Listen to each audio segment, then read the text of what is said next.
guys.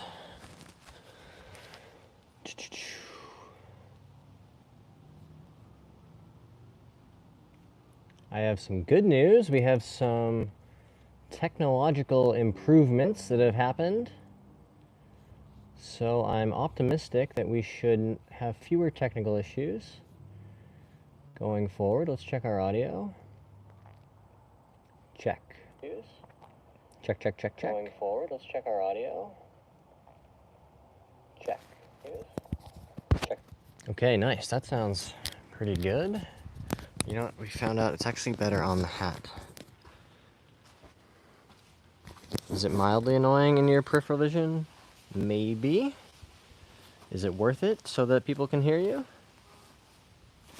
Yes. First, though, folks, gotta find our, well, we're gonna need this band for getting warm.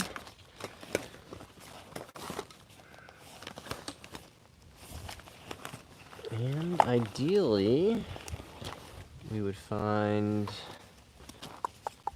some of that athletic tape that we had yesterday.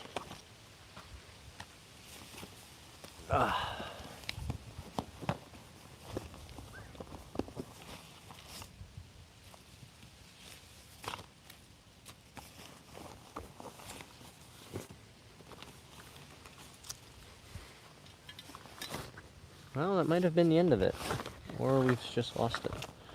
Both are equally possible. I think we'll be okay without it.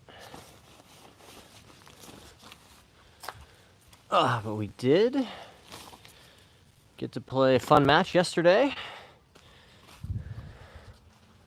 That was pretty good. Good stuff. Also, guys, just posted another video about it. Hey, Squirrel Sniper's here. Under the same skies, right, brother? We are going to be doing a cool giveaway, giving away this Adams Hybrid. This is an awesome piece of kit. 3 hybrid, A12 Pro. You said it, yes, exactly. So go check out the giveaway for this guy. Free and easy to enter. Ooh. Let's try to get loose if we can.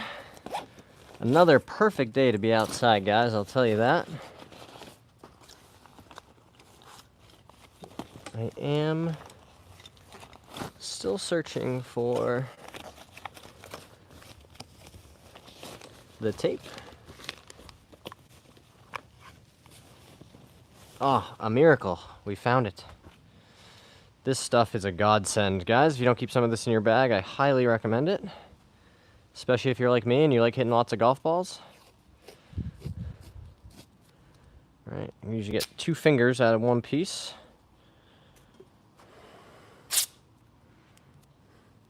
All right, so I got a pretty good one right there. We'll just go, whoop, wrap it up. And the same right here.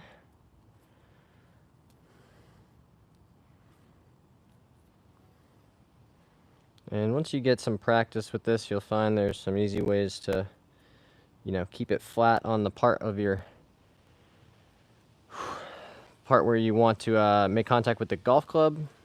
And then I kind of will make the tape stick in on itself on the side or on the top there so it's nice and tight if necessary. Hey, Dieter's in here. Howdy, gamer. What's up, Dieter? We were just chatting about you yesterday on the stream. Because you had some good comments and questions to share the other day. Now, of course, I forget exactly what the context was that it came up. But, yeah, I definitely remembered seeing Dieter's name and his good questions. Hey, Keaty's in here. Ketty, how was yesterday's round, big dog? The round was good. I shot 1 under par.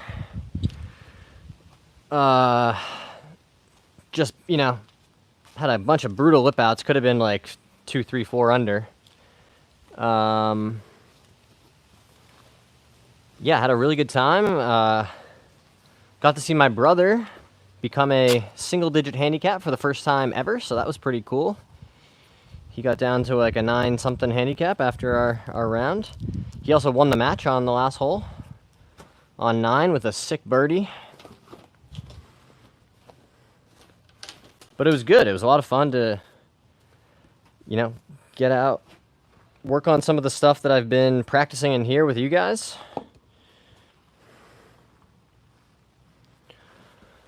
Oh, been doing a lot more lifting the last few days as well, trying to make sure that we're, you know, continuing to build muscle and strength and speed as I continue trying to find more club head speed with the driver. Oof, yeah, we're gonna need a little bit of warm up today.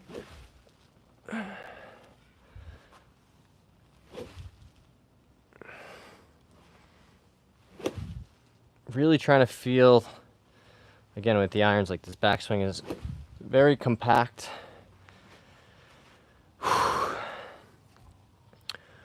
Three Amigos wants to know, what's your most used swing thought on the course? It's a great question, Amigos. And the answer is, my go-to swing thought on the golf course is just to stay balanced, right? I tell myself balance. And I find that really helps with my tempo, helps with ball contact, right? How I'm striking the ball.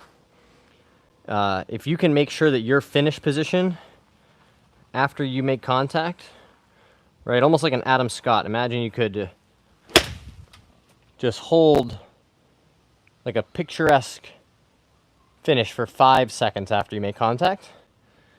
That's a good drill to work on it. You can actually practice these things, of course. So on the golf course, I'm really trying to not have technical thoughts. I'm trying to use the feeling, the reactionary part of my brain to, you know, see the shots, to evaluate the putts and the lies that I'm looking at, all these kinds of things that, you know, if you've ever been in the zone, right, you hear athletes talk about being in the zone where everything just feels like, okay, I walk up to the ball, I had 150, the wind was in off the right, so I just hit a stock 9 iron, it was a perfect club. You know, you're just kind of reacting to what you're feeling out there, not like, well, if I hit, you know, this club and I make this swing to this position. I think that's really good for practice and for improving your skills, working on your technique, that kind of stuff. But when you're on the golf course, I try to give myself, you know, pretty simple swing thoughts like that. You know, maintain your balance, or, you know, have good rhythm, right? You can practice just, you know, working on the tempo of your swing. There's a great YouTube page called Tour Tempo. I think they sell an app maybe that's like a metronome kind of thing, and they found that there's a pretty consistent, you know, 3-to-1 ratio in backswing to downswing tempo. Right, so if you watch their videos, you'll see, you know, a faster tempo is like a 21/7, right? So it'd be like a 21 count, you know, in the backswing, and then a, you know, so that 3-to-1 ratio could be 27-9, right? So depending on the length of the swing. But they do, you know, find that there's pretty consistent tempo. Dieter wants to know, can you show us a good drill for getting good contact? I definitely can, Dieter. So what I would have you do, and I do this drill all the time. You guys, if you watch the stream for a long time, have seen me do this. I make a lot of these little half swings, right? Where I'm you know, full posture set up and everything, you know, nice and solid, right? But I'm just going to take it back to about my waist and follow through about the same. And I'm really focused on hitting the center of the club face, making good contact, hitting the ball first, right? Just like that. Because when we're working on technique, right, the technique of hitting the center of the club face, right, that's both, you know, laterally, you don't want to hit it on the heel or the toe, and vertically, you don't want to be hitting it really high in the face or heavy, or well on the face and thin, right? So we have this very small target that we're trying to learn how to consistently strike this very small target, right? And a lot of us, myself included for a long time, would go to the range and you say, okay, I know I need to work on hitting that small target, but what I'm going to do is I'm going to make a bunch of normal full swings at full speed, right? And try to practice hitting that target. You can do it over time. You got to hit a lot of golf balls, a lot of muscle memory.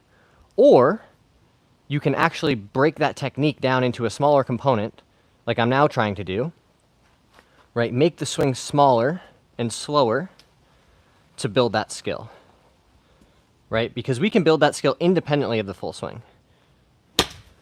Boom. And what we're drilling here, guys, is impact. Impact is so key, especially if you're a beginner, right? Spend a ton of your practice time on this. You really want to learn impact. How do I strike the ball? How do I interact the club with the ball and then the ground, right? These are the really key things that we need to learn to improve our ball striking and thus lower our scores. So hopefully that helps, Dieter. Jake says, feeling stagnant on scores the last 3 years. I feel like I've gotten better in some areas and others have stayed the same as well as my scores. What do you recommend? Good question, Jake. This is something I struggle with myself too, right? And when I started this YouTube journey, I was like a +1 or 0 handicap, and I was like, I'm going to showcase this. I want to get to like +2, +3, really start playing good golf. I started working on my swing a bunch. And what happened, my scores went way up, right? I'm now like a 2-something handicap. So in trying to get better, I've become worse. So that's one of the frustrating parts about golf, for sure. If your scores are stagnating, right, I think introducing something new, trying something different, that could be a new practice routine. But ultimately, you really need to identify, first of all, like, where are you losing strokes? Something like Arcos or ShotScope can help with that. Get some shots, some strokes gain data, right? Is your driver really, hurting you? Are you hitting balls out of bounds into hazards? Your irons could be, lagging behind the rest of your skill level. So you need, number one, to identify that, and then come up with a plan, like a process to address it, right? So 2 years ago, I knew Arcos was telling me that my irons weren't good enough to play the golf I wanted to play. So I went to the range and I hit, 2 buckets of balls, like twice a week, with 80% hitting my irons, right? Just practicing. And guess what? They got better. Maybe some other parts of my game suffered because they weren't getting the same attention, but that's what the process looks like, right? Is trying to identify, and of course the funnel gets smaller, right? The better you get. At my skill level, I'm not worried about am I going to get the ball in the air or am I going to hit the ball, right? That's like the top of the funnel. I'm worried about can I improve my dispersion from 40 to 70 yards, right? Hit those shots closer. So the funnel gets narrower the better you get, but the process is identical, right? It's identify the issue, come up with a plan to improve it, implement the plan, and stay consistent with it, and then see what happens.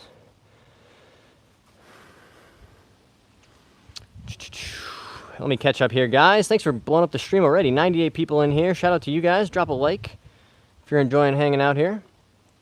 What's your weight ratio in your stance? Good question, Chris. I would say with a driver, it's about 50-50. And with an iron, it's probably 60-40 on my front side. Chipping and pitching, maybe 70-30 on my front side. So drivers, 50-50. An iron is more, 60-40. And then chipping, I'm really kind of 65-70% on the front side. Hey, Liam's in here. What's up, Liam? Three Amigos said thank you. You're welcome. Hey, Squirrel Sniper. Trucker's back in here. What's up, Trucker? How'd you play yesterday? Hit the flag stick on a par 3 challenge yesterday. That's very cool. Always a fun moment when you hit a flag stick. It can go really well or really poorly. I've done both. I played well yesterday. I shot 1 under par for 9 holes. Still lost the match to my brother on the last hole on number 9. He made a sick birdie. Really cool to see my brother's progression. He started playing golf maybe 4 years ago, and he's down now as of yesterday to a single-digit index. So he's a 9-point-something. Hits the ball really far for a newer golfer.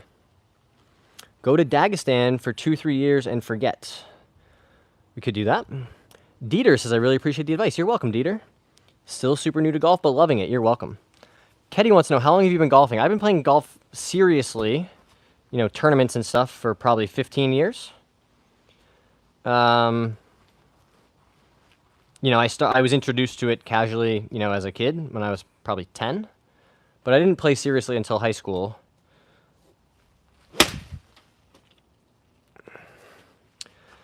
And then, really fell in love with it, spent a ton of time practicing and getting better. Once I really fell in love with it, I remember, pretty quickly, shooting in the 70s. And I played other sports. I had a baseball and hockey background, a little bit of lacrosse, right? So, a stick sport, something where you're hitting a ball, came pretty naturally to me, and I was able to learn how to deliver speed. So yeah, I've been playing, tournament golf since high school. Played some college golf at the club level, which is, for our school is probably like Division 2, between Division 2 and Division 3 maybe. What clubs do you use? These are the Tacoma 301 CB irons, guys. I don't know what irons we're going to have in the bag for next year. I'm definitely interested in trying something a little more forgiving potentially. Thanks, Squirrel Sniper. I appreciate you looking out.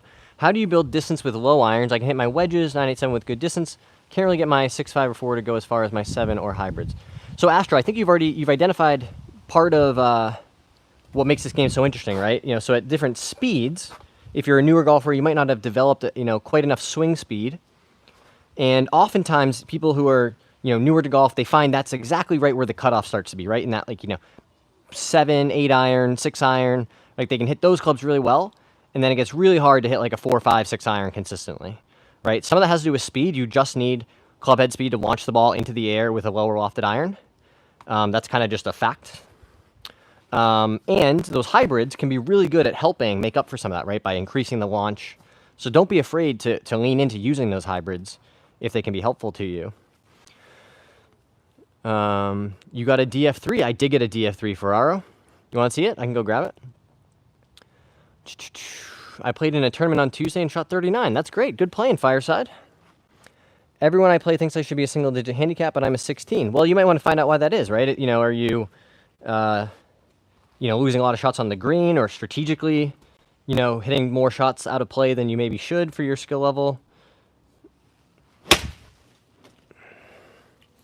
Right, lots of things could cause that.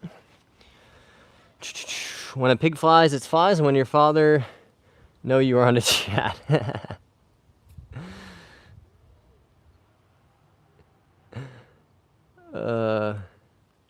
Anime Boy is here. Boss Jr. wants to know, what are your swing thoughts? So on the golf course, my swing thoughts are mostly about staying balanced, right? Trying to be present and reactive to what I'm seeing and feeling. I try to keep the technical stuff in here, right? I use my thinking brain when I'm practicing, and I try to use my, feeling, reactionary kind of brain when I'm on the golf course, which for me is extremely difficult. I love practicing. I've always loved the process of trying to get better. The execution of it on the golf course for me has always been more difficult. Which is why, just like, Ferraro was saying, like, everyone thinks I should be better. Well, like, I play off 2 something right now, and I think my ball striking is like a +2, and I just can't quite get the, strategy or like that one pesky double bogey around.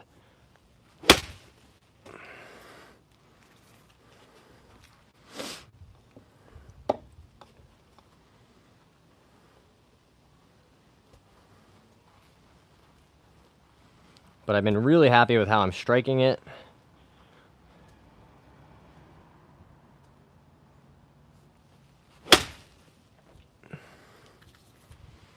Putter's actually been solid too. We've been making some putts, guys. The new DF3 that we put in the bag. Farrar was asking about if you guys want to take a peek at this guy. Really, really cool piece of kit. Boss says, you look like you can Monday qualify for a tour event. I wish that were true, my guy. I think I saw that the last Monday qualifier for the PGA Tour, 64 was not good enough to even get into the playoff. Those guys are a different level of good. But I'll tell you, so as far away as that level is from me, I shoot in the 60s once or twice a year as of late. And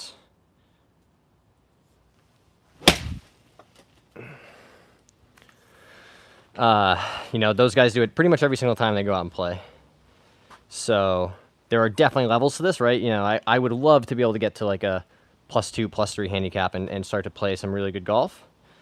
And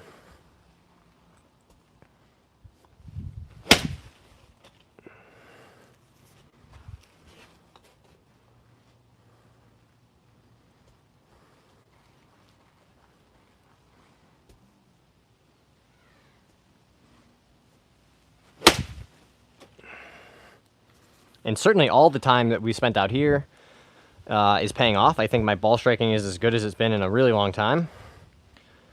So to be able to consistently have this practice time, you know, have the motivation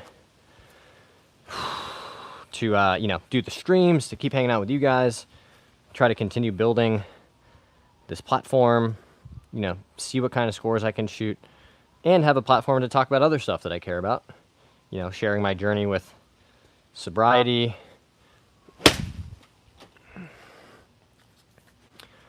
sharing my journey with, you know, all kinds of like just kind of self-improvement, lifestyle, life improvement things, right, guys? Like, you know, how do you lose 70 pounds? How do you get sober? How do you, you know, improve your mental health by doing things like therapy? These are things, experiences that I've had, and to now have this platform to be able to share and talk about some of that stuff is super cool.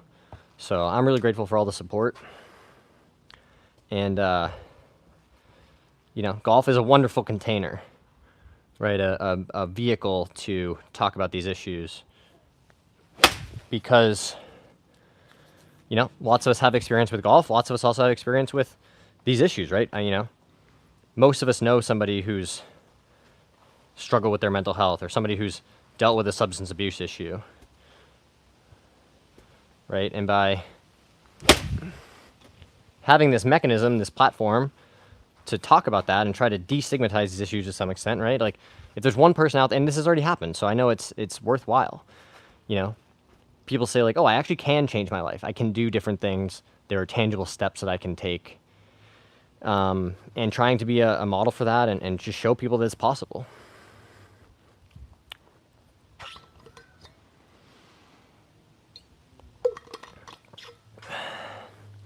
John, some books on the spiritual side. Golf in the Kingdom of Shiva's Irons, Golf for Enlightenment, Deepak. These are awesome, Scroll Sniper. I love reading. Thank you so much for dropping those. Logan's back. What did you end up shooting yesterday? I shot 1 under par for 9 holes. This guy. Hey, brother, that's sick. I'm just getting there. Seen you before, but never stay. I'm sober as well. I recently got into golf. Appreciate your honesty, man. You're awesome. Oh, thank you so much. DCS works. Thanks for the nice comment, bro. That's the kind of stuff that keeps me going, right? You know, there's obviously haters and obnoxious people, but, you know, those are the kinds of comments that are really validating for me, for somebody to say like, hey, I've seen this before. I wasn't really sure about it, but there actually is some commonality here, you know, and, you know, so I really appreciate your nice comment.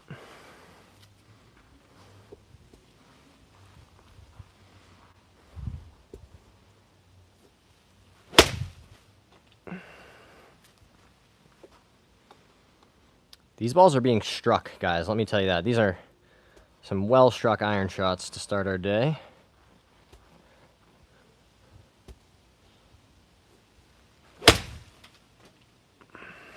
Good balance. Everything feels nice and compact. It's just hitting the center of the face over and over and over again.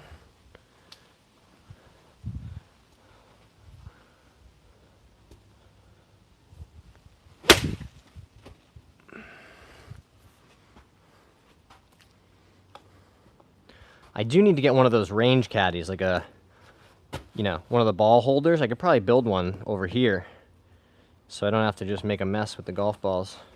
But we're still getting this stuff figured out, you know? We just got our new shelter set up so we can swing out, you know, all kinds of elements, not worry about the sun or the rain. Although I did already put a hole in it with my driver, so that's going to happen. Hey, Spin Bros is back. Eric Galloway said hi. Hey, guys. Welcome to the stream. Thanks for hanging out.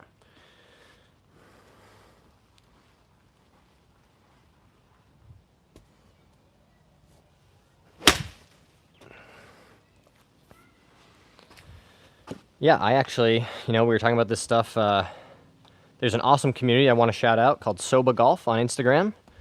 Corey Davis is doing a great job running that platform over there. You know, again, talking about some of these issues with sobriety, you know, the interplay of golf as a tool in that journey. A lot of really cool stuff going on at Soba Golf. I actually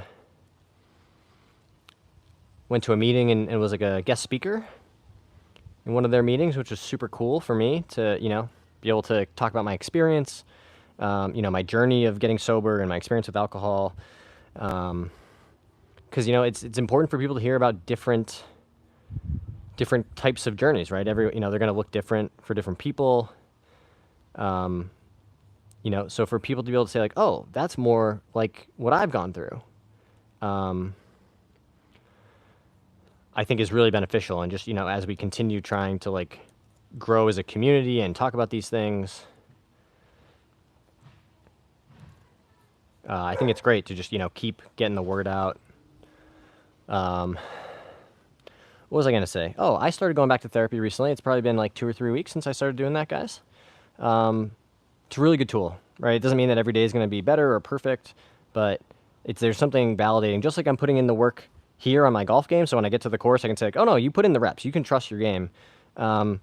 It's like going to the gym for your brain. You know, how do you teach yourself coping mechanisms or a different skill set to think about, you know, yourself and your thoughts? And it's honestly just, it's one of the best tools that's available to us as people, right? I'm not saying it's always easy. I remember being so scared. I was petrified, truly petrified the first time I was like, okay, I'm actually going to do this. I'm going to, you know, I'm going to go to therapy. You know, I have no idea what's going to happen, but like, I think this might actually be a good thing for me. And it's not as scary as it seems, you know, having now done it a whole bunch. So, but I can totally, I've been there. I've been in that moment of like, I just be much easier to just cancel this and go about my life and not find out what's on the other side of that door. But it's actually a good door. You want to open that door.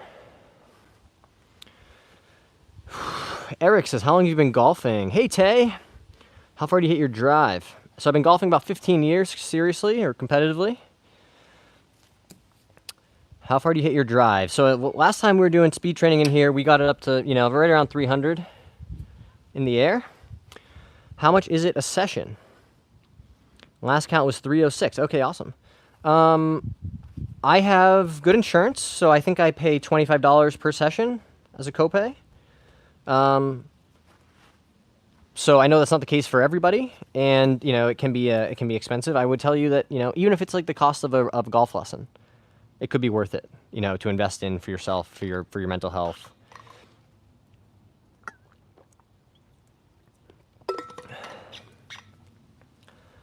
And if you're serious about going to therapy and, you know, you're like, hey, I just don't have the $50 for the copay, just send me an email. We can figure something out. How long have you been doing therapy? So I started in, gosh, 2022, 2021 maybe.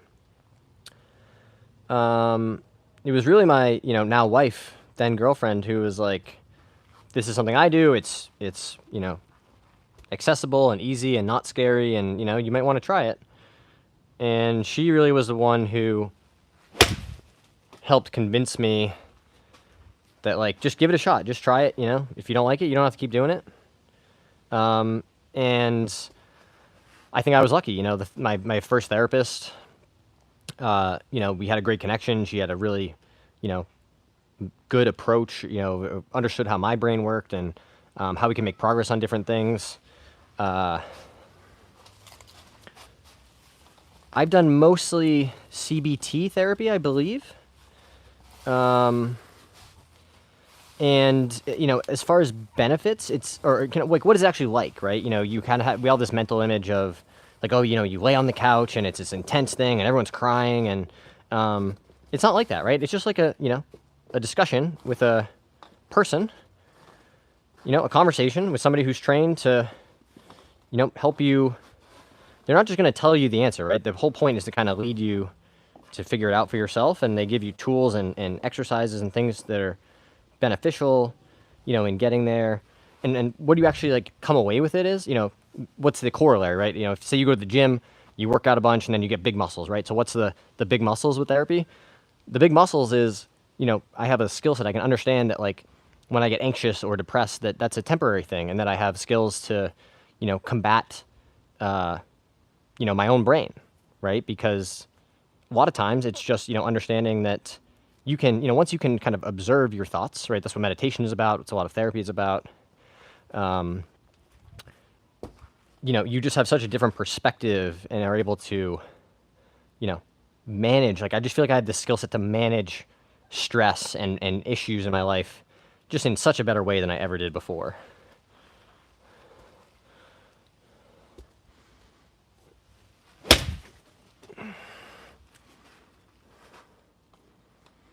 That's maybe a groove high.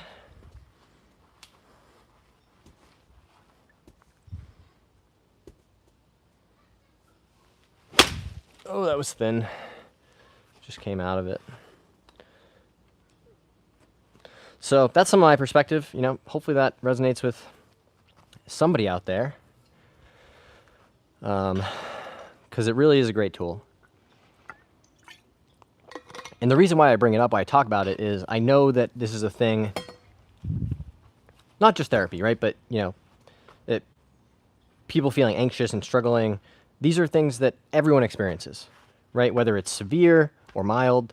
I just don't think there's any harm in having a better skill set to handle these issues. So the whole point is like, you're like, John, why are you even talking about this? Well, I think that talking about it makes it easier for other people to talk about it, right? Said another way, I know that these issues are stigmatized because I can remember vividly the first time a friend of mine who had done therapy and, you know, he asked me, he just said, hey, how's your mental health? And I was blown away. I was like the doors had just come off, right? I was like, what do you mean? You can just ask someone that? You can just like talk about this stuff? And even then, that was years before I decided to try therapy or even actually start working on these things. So I know there's a stigma. I've experienced it because I had it myself. And I also fervently believe that the way to destigmatize these issues is just by openly talking about them, right? If we act like they're not real, or we, you know, dehumanize people that experience these issues, or if we pretend like they're not real, they don't get better. So I seem to have a good grip, good contact, and I think compression. Any tips on increasing my yardage? Good question, Sozens. So if you are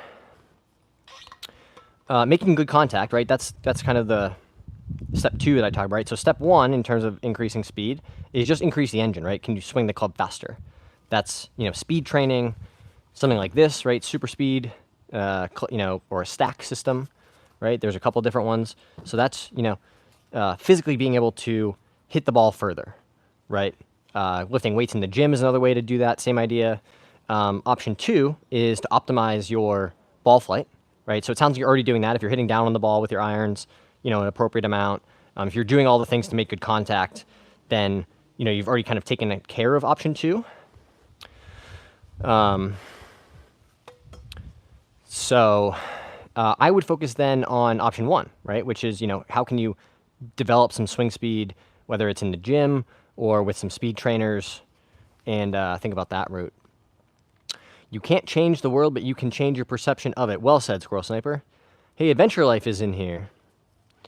Double club swings is the cheapest, or speed sticks, light, medium, and heavy. Well said, Squirrel Sniper. That's why you've got the mod tag. My guy.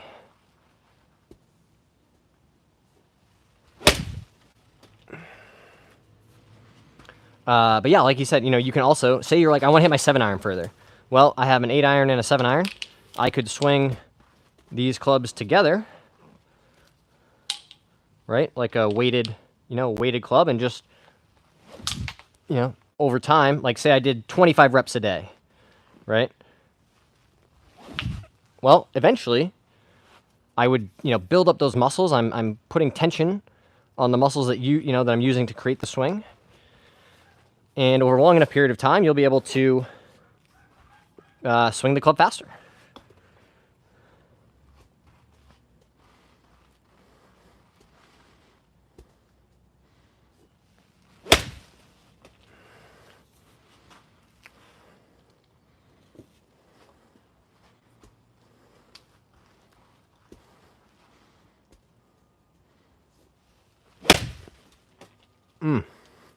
That was so crunched. Do you hear that, guys? It's just that.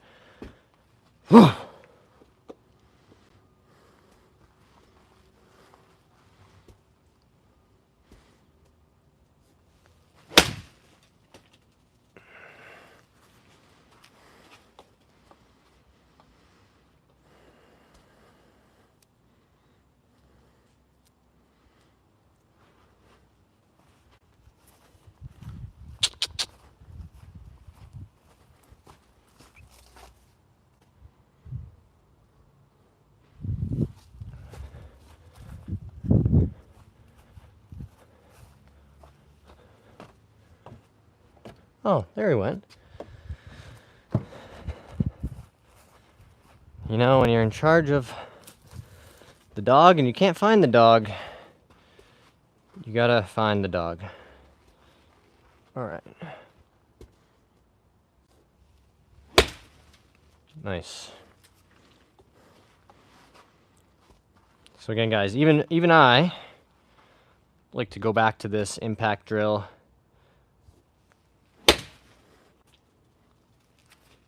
pretty regularly, right? And again, the idea is just understanding how do we get the center of this club face onto the back of the ball, right? Such that we're going to hit the ball first and then the turf. Compress that ball. The face is going to be pretty square.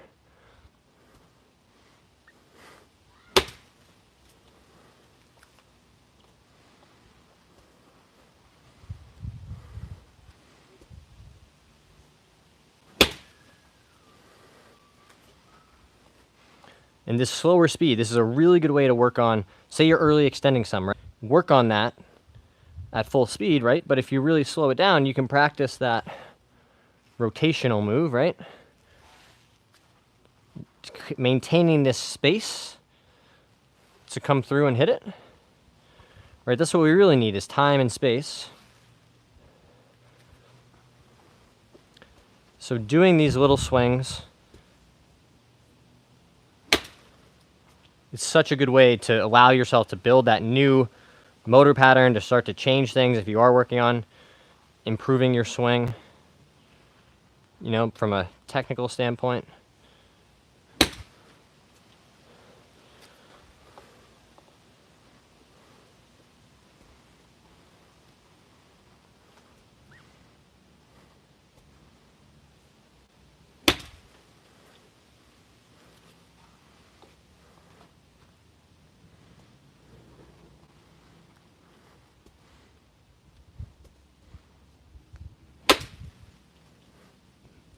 Just like that, guys.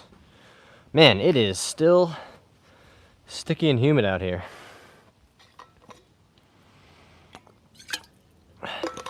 Hey, you're welcome, Sozens. I think I've seen you in here before, but if not, please hit that subscribe button for me. It really does help us out.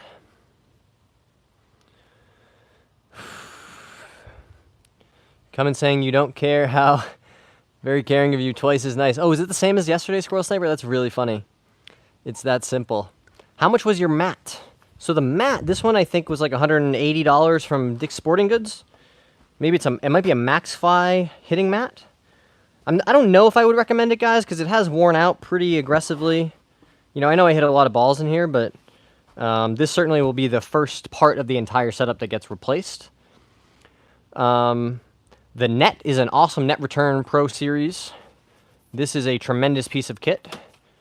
Built to last. You know, I've hit a ton of balls at high speeds into there. Never had any issues with ricochets or, you know, it falling over. Like, it's truly just been a A+ experience all the way from when I got the package.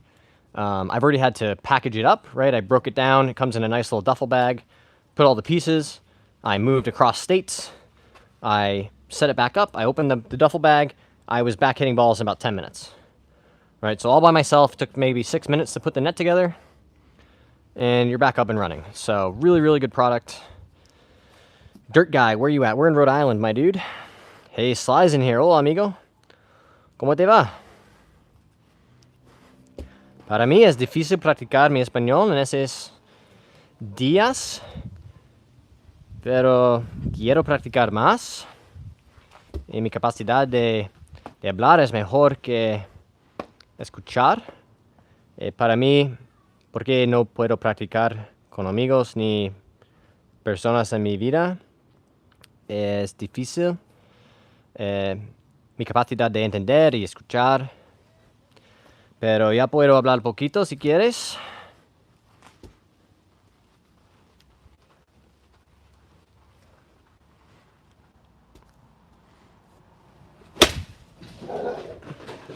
Hey.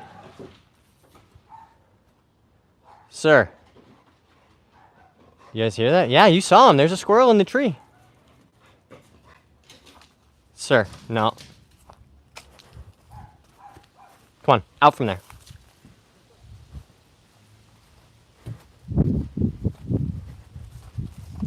Come on. Out. No, out. Now. Now. Come on.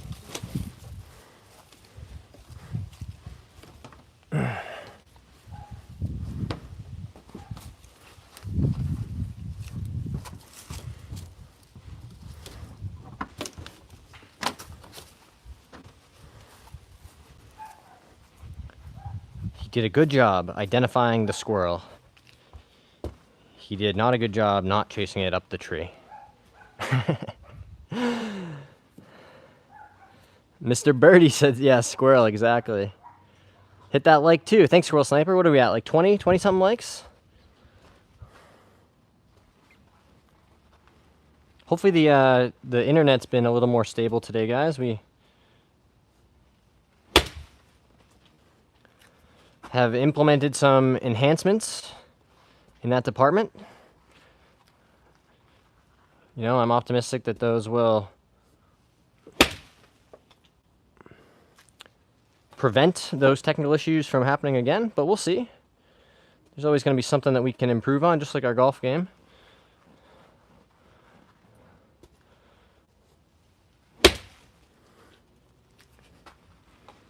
Do. Did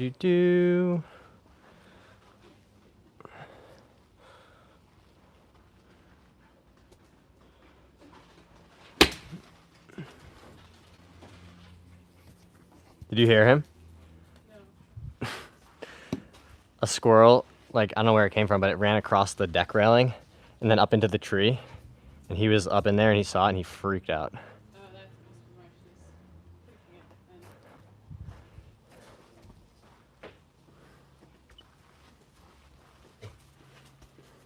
Oh, you a superstar. Okay. Are you a superstar? You came to say hi?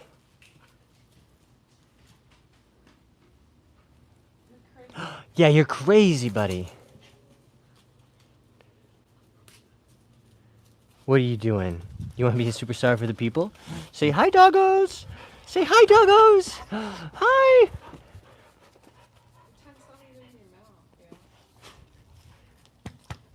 What are you doing? Tell everybody what you did. You say you found the squirrel. Say, I found a squirrel, guys. I did.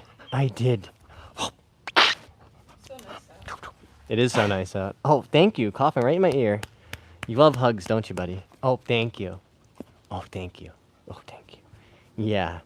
See you guys. He says, I need a hug, Dad. I had a tough day chasing the squirrel. Now I got a scratch.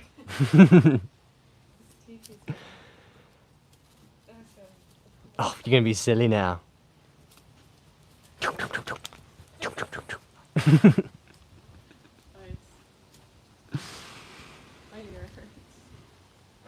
Yeah. Do you take more Advil? You know where it's at? Yeah. Mr. Birdie says, thoughts on the mini driver?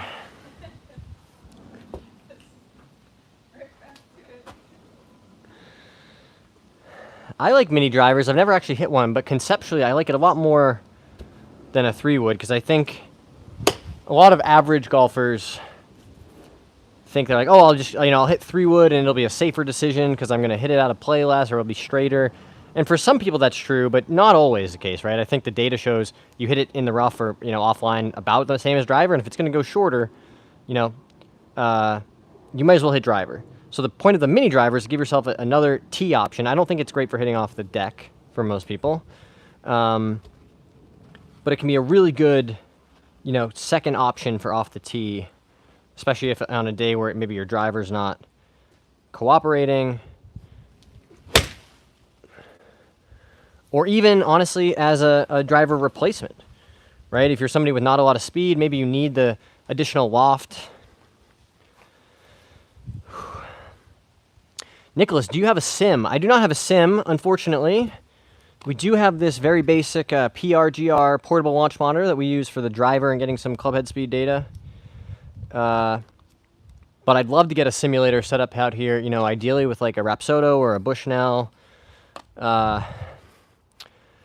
know, type launch monitor that we could set up to a computer and have another screen out here, right? This could be a really, really cool setup to do some simulator stuff, right? It's just not in my budget. You know, we haven't found the right partners necessarily to make that happen, but someday. Gavin said, "Hi, dogs." Mr. Birdie, he's just protecting you from the squirrel invasion. Rick and Morty episode, yeah. Wouldn't it be a better idea to just shorten the shaft on driver instead of getting a mini driver? Great point, Kentucky. I think that's exactly right for most people. But don't let the big club companies hear you say that, because that won't help them sell more mini drivers.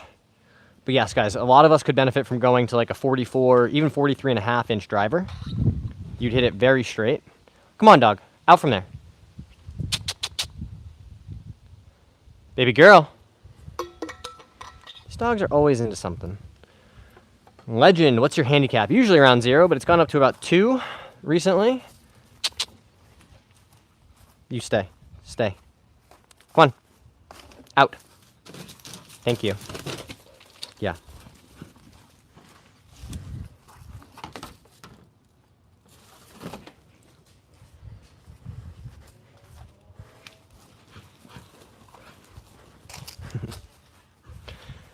This is what they do. This is what I deal with. Gavin, any tips for early extension? I can definitely help you with early extension. That's something that I have dealt with a whole bunch. What about Lasers golf clubs? I don't know anything about Lasers golf clubs. Tell me more, Tay. Look at these silly guys. All right. So Gavin wants to know about early extension, right? And let's first, you know, help people understand what is early extension. So a lot of new beginners, you know, especially if they're over the top and steep, right, you'll see this move where the hips and the pelvis go towards the golf ball, right? And then you have to kind of extend your spine and lean back to make room, right? So you have this kind of stuck, you know, humpy kind of look to the swing, right? Well, if that's what we don't want, what do we want, right? Ideally, we would, you know, rotate around our spine and then keep all this space available for our arms and the club to come through. So that would require our hips and pelvis to move backwards, right, as our weight shifts, you know, in this rotational kind of way, right? So a lot of people can help, you know, by pushing this left hip back in transition.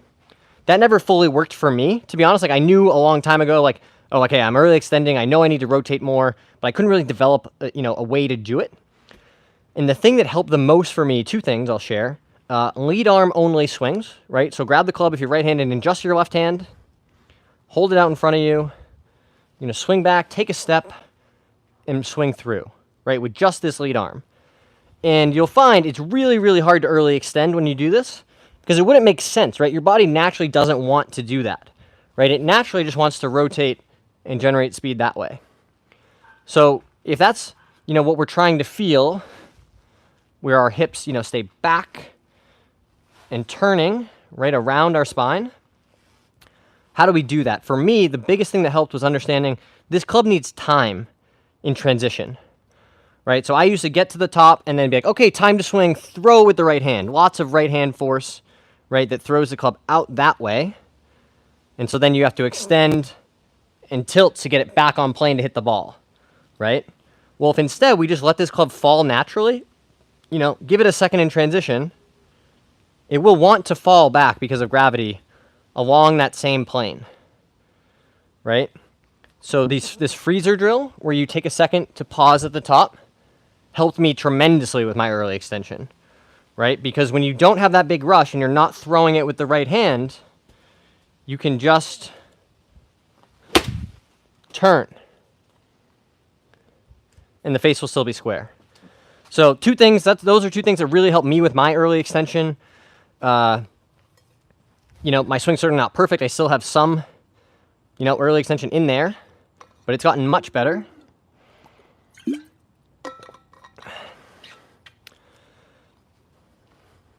James Bond said hi. What's up, James Bond? I'm 16 handicap. Any tips to bring it down? Yeah, definitely work on your impact, right? You guys are going to hear me say this a bunch if you watch the stream. Practice your impact position, you know, how you strike the ball, and do that at slow speed, right? Don't just go to the range and say, okay, I'm going to make a bunch of full swings and hope that I hit the ball better, right? I would tell you if you're a beginner, a 16 handicap, you know, even at that level, right? When you go to practice, you should do maybe 10% of all your practice on full swings. Seriously, like if you have 100 balls in a bucket, save the last 10 and play like, you know, 3 holes where you really like pick out a target. Say you're going to hit a driver first. You pick out a target, you know, between like a 60-yard wide landing area on your range, and you practice that shot, you know, where you go through your full process, pre-shot routine and everything. You can practice that on the range. That's execution practice, right? But if you're working on technique, which is what I'm going to describe now, I think it's so important to slow it down, make these movements smaller, more compact, more accessible, right? Because the skills will transfer, right? So what I would have you do is, again, understand our impact position. I'm talking about irons now. We want the club leaning forward, the shaft, you know, shaft lean. We want the club coming down into the ball, right? So we can hit the ball first and then the turf. And we need to, as regularly as possible, hit the center of this club face, right? That's going to cause the ball to fly straight and far. So if those are our objectives, and we want our hips slightly, you know, open to the target, right? It's because we're rotating this way. So if this is what our impact position should look like, right? Our head's kind of in line, slightly behind the golf ball, right? There are some kind of, these are key positions or you know, tenets that are consistent across good ball strikers, right? So with that in mind, how do we practice that position? How do we actually do that? Well, you can preset that position and hit shots, right? So get in here, say, okay, this is how I want to impact it, and then, you know, make a little swing and hit it. And you'll feel by presetting that, like, wow, my hips can really get open if I want them to, right? So you're trying to train that position. Similarly, even without the preset, you can make little waist-to-waist swings, and you're working on, again, that strike. Hitting the center of that face, hitting the ball first and then the turf, right? And you honestly, you could do 80% of your practice just with those 2 drills, and you would make tremendous progress. Because impact is honestly so, it's that important, right? Watch the PGA Tour. Watch, you'll see, you know, here's some crazy examples, right? Jim Furyk can swing it like this, or Matt Wolff, right? You know, even out here and underneath, right? Sergio's kind of, you know, here and then even flatter, right? John Rahm can be just, you know, strong and inside and short, and his whole swing is that, right? These guys can all hit tremendous golf shots. It's not because they have consistent shapes to their swings or, you know, movement patterns, right? But at impact, when they strike the golf ball, they're very, very consistent, right? So I would tell you the fastest way to improve, work on your impact. Boom. What else, guys? Who else has questions? Let's keep it going here. This is good stuff. I recently had golfer's elbow in my right arm, so it made me hit more from the lead arm. I've never hit the ball better. Great point, Birdie. Hey, Waterboy said hi. Tay himself. They have all kinds of clubs. Okay, I've never heard of them. I'll have to do some research. Justice for Wrinkle said hi. What's up, Justice? Waterboy, tips for hybrid, please. Okay, some tips for a hybrid. I would tell you, well, we can use this one, actually. If you guys are interested in winning in a giveaway, this club that I'm holding in my hand, this Adams Pro Hybrid, very, very cool golf club. Check out the video in the description. Enter the giveaway. It's very, very easy, very free. Free to enter. You're going to DM me where on Instagram you want this golf club sent, and I'm just going to put it in the mail to somebody. So completely free. Trying to raise awareness for mental health stuff along with firefighter golf. So go check out the giveaway, guys.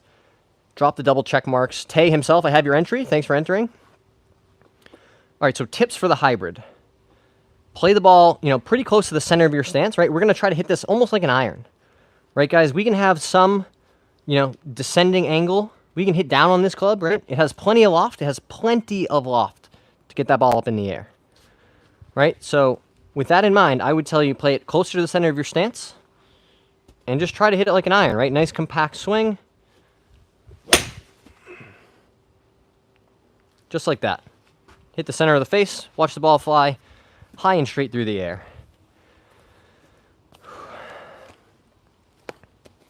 So go check that out. I will do those drills. Kentucky wants to know best way to improve putting. I shot an 85 the other day with 39 putts. I've been there, my dude. I shot 84 in a US Am qualifier with 41 or 42 putts. That was pretty depressing. Work on your speed, right? There's lots of great speed drills out there. And understand putting strategy. That was a breakthrough for me. Understanding that, from 10 feet and in, call it, right? We're trying to make those putts, the risk of 3 putting is pretty low. We can pick up a lot of positive, incremental strokes gained, right? If an 8-foot putt is 1.5 expected value and you make that putt, you pick up a half a shot, right? To get to that next half a shot, you got to go all the way from 8 to 30 feet, right, guys? So everything outside of 10 feet, call it, your goal is to 2-putt, whether it's 12 feet, 22 feet, 52 feet, right? Approach putting is what I like to call it. When you're outside of that 10-foot range, all you want to do is make sure that second putt is as easy as possible. So that really comes down to speed control, right? And if you imagine you have 3 feet, call it a 3-foot circle where it's like basically a guinea, right? You're going to make most of your 3-footers and in. Well, that gives you a 6-foot target, right? 3 feet beyond the hole and 3 feet short of the hole to roll your ball into, right? You're not often going to misread a putt by 3 feet, even from 40, 50 feet, right? If you have some general ability on the greens, right? But the speed control, that's what you need to practice. A great drill I would give you to do, right? Grab a bunch of golf balls just like I have, and you can put a tee down at, 10 or 15 feet, right? And roll your first ball past the tee, right? So I hit putt number 1, it goes, say it rolls 11 feet, right? Then I get putt number 2, I'm trying to roll it, 11.1 feet, right? I'm trying to roll it just past the previous putt, and I'm trying to develop that skill of how much energy I'm putting into the ball. How do I control how far that ball rolls, right? So let's say you had 6 balls, you're trying to roll each of them just past the ball before, and you're trying to get this, lateral dispersion as tight as possible. Another great way to practice on the greens, Kentucky, that I do is a combine, right? So you can simulate, play 9 holes or play 18 holes on just the greens, right? And you can, I have a video that I made about this. I used ChatGPT to design a putting combine for me. And it just tells you the first, the starting distance as if you were going to play 18 holes, and it'll vary from, 3 to 60 feet, right? And you just count up the total number of putts. In your case, the last round was 39. Well, you could do a putting combine and then count it up and say, okay, today I had 35. And then tomorrow you do the putting combine again, and maybe you're at 32, right? So you're, as you replicate or simulate what you experience on the golf course, it will translate better from your practice to your play. Framer Dad, would you recommend swinging at 50% power until I'm making solid contact and it's going where I want? I feel timid on the course. I don't want to hit any houses. So a couple things. Yeah, definitely you want to slow down, swing at a speed where you feel like you can pretty consistently make decent contact, right? Even if that means you're only hitting a driver like 150 yards, right? But if making the swing faster causes the ball to go all kinds of places, I'm always an advocate of just swing inside your ability, right? Even if it's slow, to where you can make a good strike on the ball, advance the ball when you're playing golf. When you're practicing, you can practice pushing the speed and increasing your skills, right? Because you will need that club head speed later in your golf journey. But don't be afraid to really slow it down and keep your balance, make sure you're making a good strike. Millie wants some insight on hitting full shot wedges. Can you do the Happy Gilmore drive? No, I can't. Hello from Philippines. Are you in mating season? I don't know what mating season is. Okay, so full wedge shots. I don't ever actually hit full wedge shots. So if you asked me, how far can you hit a 56 degree? I would tell you, well, if I made a full swing and if I hit it really nicely, it would go 115 yards, 118 yards, something like that. But on the golf course, I don't ever play this more than 110, right? Because for me, especially with a wedge, full is 90%, right? Because it's so important to make good contact. And all we're looking for is consistent. We want accuracy and tight distance control, right? I don't want a club that's going to go sometimes 100, sometimes 120, right? I want it to go, you know, I know that if I make a 90% swing, that to me feels like as hard as I would want to swing a wedge on the golf course, this club should go about 110 yards, right? And it's just compact. It's a tight backswing, right? I'm not worried about squeezing that extra 10% of the distance out. I just want it flying a consistent distance. So hopefully that helps, right? That's how I think about full wedges. Focus on, you know, that distance control, hitting it in the center of the face. Approach putting, love it. Carter wants to know, how do I not slice my driver? Texas said hi. And Vinny says, I'm looking for more driving distance, but don't want to swing any harder. Well, so if you don't want to swing harder, right, what you have to do is optimize your launch conditions, right? So that means launching the ball at, you know, 13 to 18 degrees with backspin in like the low 2000s, right? So you could practice, you know, hitting up on it more, setting up to launch it up into the air, because that is the only way to increase distance without increasing club head speed. So give that a try, Vinny. Try to really optimize your launch. Any chip from just off the green or long putts, my target is a dustbin size hole. Well said, Squirrel Sniper. I was hitting my driver straighter and longer at 2 to 3 inches behind my lead heel. Now I shifted the ball more forward in my stance to try to increase launch and distance. Has also introduced a slice? Oh, a slice. Would this be due to hitting the ball in the second part of the arc coming across my body? Yeah, so Ravenous, you're really onto something already, right? So because this club is moving around our body in an arc, right? And it go, you know, inside like this and then around like this, right? So what you're saying is, you know, when the ball position was here, you know, when at impact, the face was pretty square. It was timed up nicely relative to where you were trying to hit it, right? But by moving the ball up in your stance, well, you've also meant that we're hitting the ball later in the arc, and thus the path will be more to the left relative to your target, right? Because if you just think about the arc, and if you put the ball up, well, then it's also more left, right? Because the club's going this way. So with the same face angle, by increasing that amount left relative to your target that you're hitting it, you could definitely be introducing a slice, right? So you can keep the ball there and close the face more, or shift it back in your stance to where you had it before and find another way to launch it higher. So, but I think you're on the right track, right? That is totally how it works, you know, in terms of how this arc interacts with the golf ball. Please do the Happy Gilmore, Big Willie says. All right, we'll think about it. Hey, I have a closed club face and impact. It's leading to a slight hook with irons and drivers. How can I fix that? Great question, Tripadoodle. So you've already identified what's causing it, right? You're saying the face is closed. Well, we got to get the face more open. That's, you know, the obvious or, you know, the next step, right? So how do we do that? A lot of ways you can do that. You can do that by weakening your grip, which I don't necessarily recommend. You know, you could get it more open on the way back in transition, right? You could address it more open with the club face. Lots of ways to get it done. But practically speaking, like, how do I actually do that, right? Like, John, give me a drill. Give me something I can do in practice. What I would have you do, you're telling me that, you know, I'm trying to hit it straight and I'm hitting this more of a hook than I would like. Okay. Well, learn how to produce the opposite result, right? How can I, whatever club it is you're struggling with, driver, 7-iron, doesn't matter.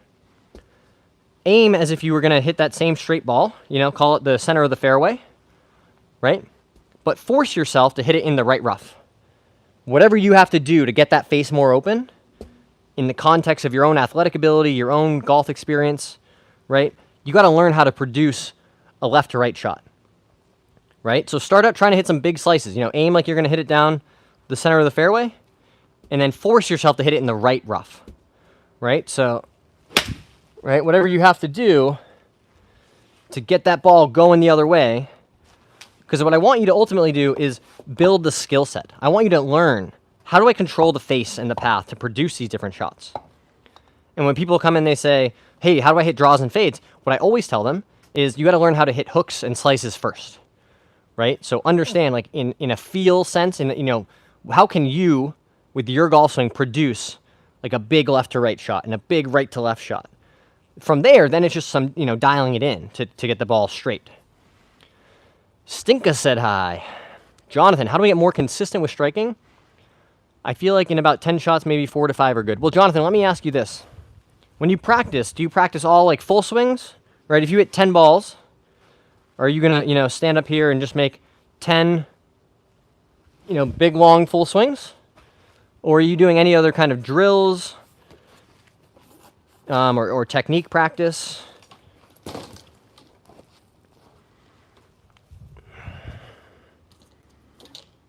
Oh, man, I got to stay hydrated today, guys. It is continue to stay warm. Stinka wants to know, how can I hit my driver farther? So while we wait for Jonathan, if you want to hit it further, right, 2 options. Number 1, swing it faster. So speed training, like the stack or super speed, or gym, lifting weights, squats, deadlifts, finding a way to, produce more club head speed.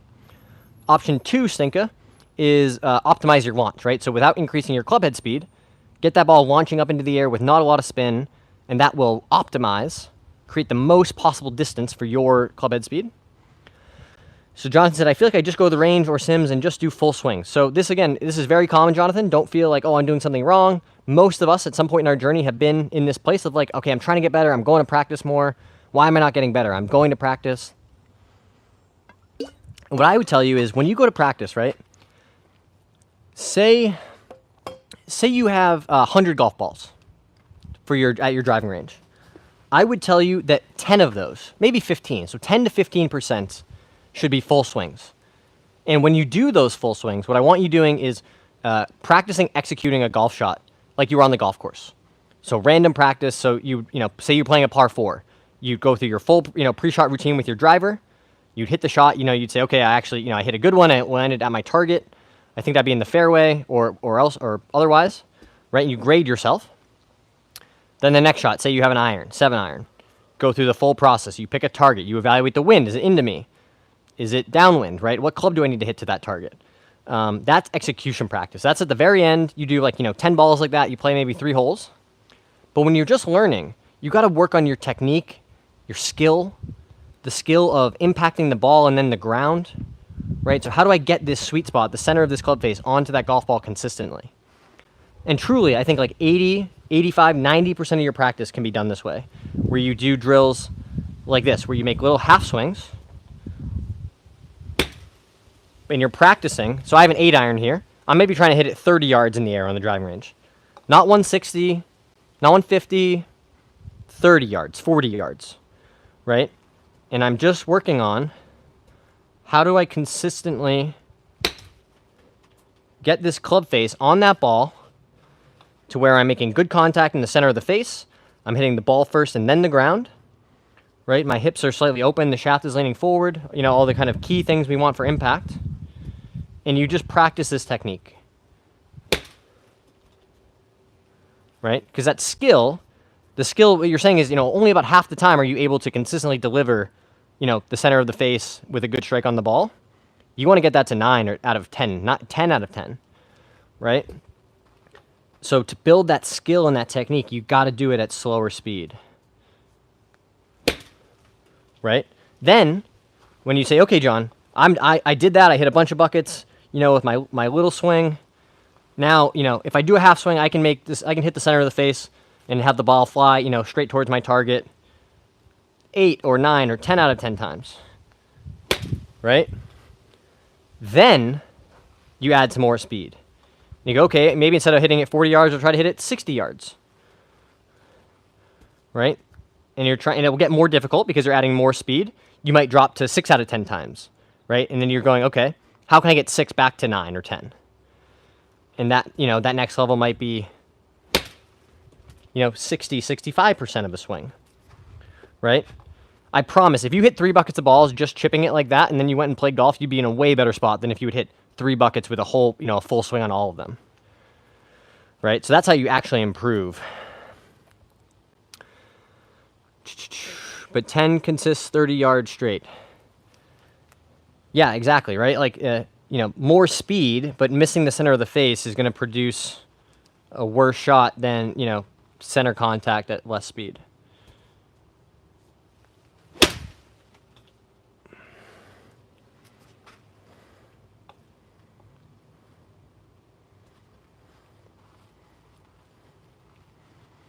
And you'll notice, right? So that was like more of a full swing. After I did a whole bunch of that, practice, it does translate, right? I hit that absolutely in dead nuts in the center of the face. Same as that one, right? So I've worked on that skill of getting the center of the club on the ball with regularity.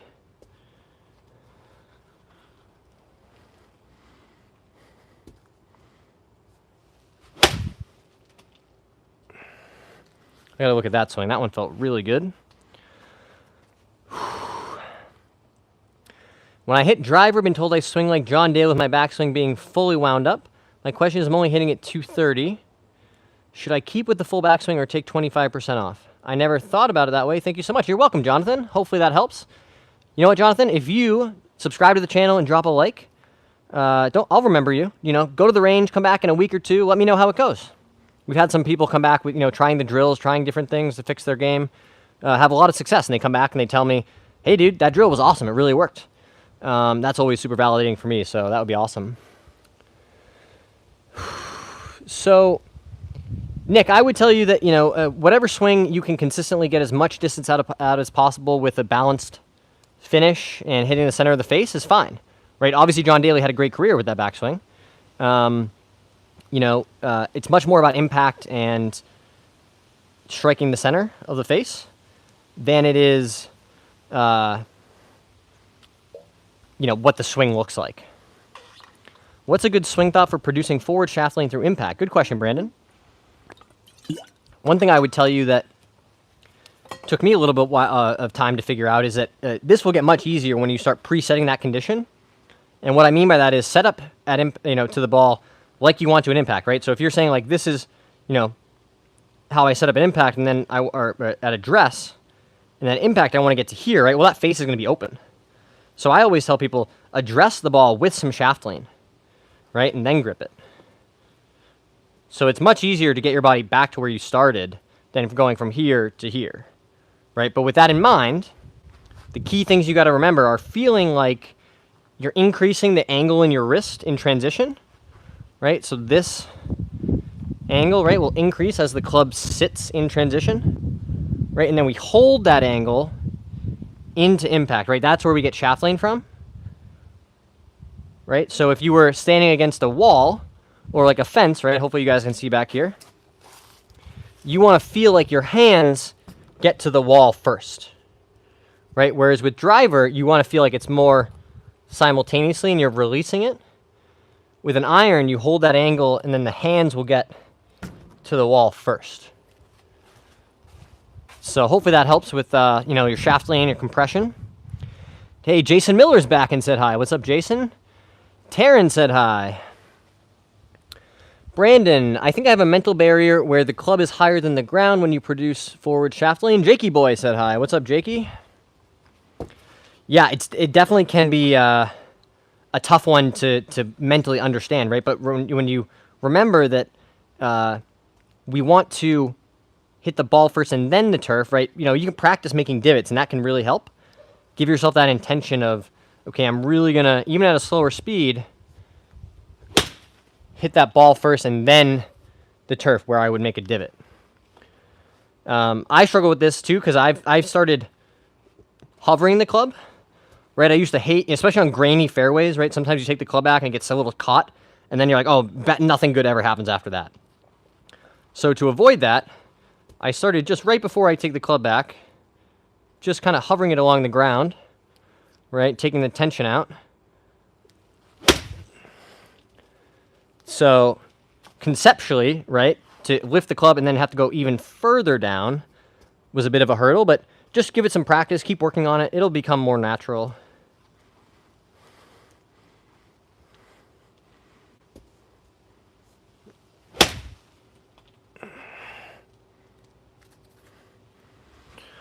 Whew, I'm working up a little bit of a sweat in here.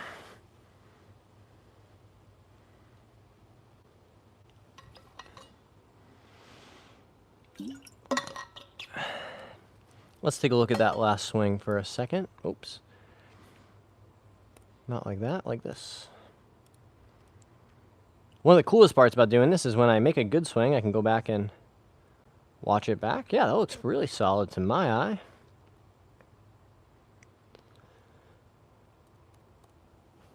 I'll share too, guys, that, you know, because I've been doing so much practice out here, my ball striking has gotten a lot better.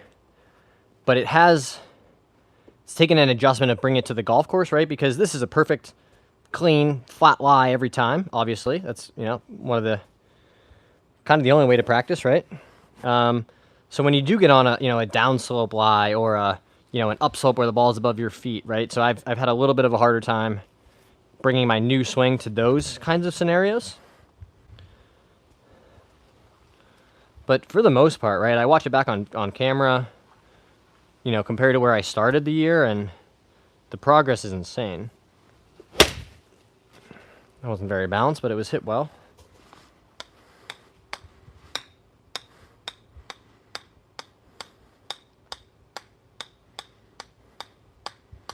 If you haven't already, guys, smash that subscribe button for me. Really does help us out. Even as my ball tries to escape under the fence, you're not going to do it.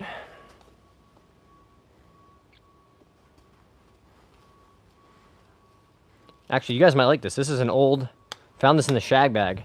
Nike 1 Platinum. You guys remember these golf balls? Pretty cool ones.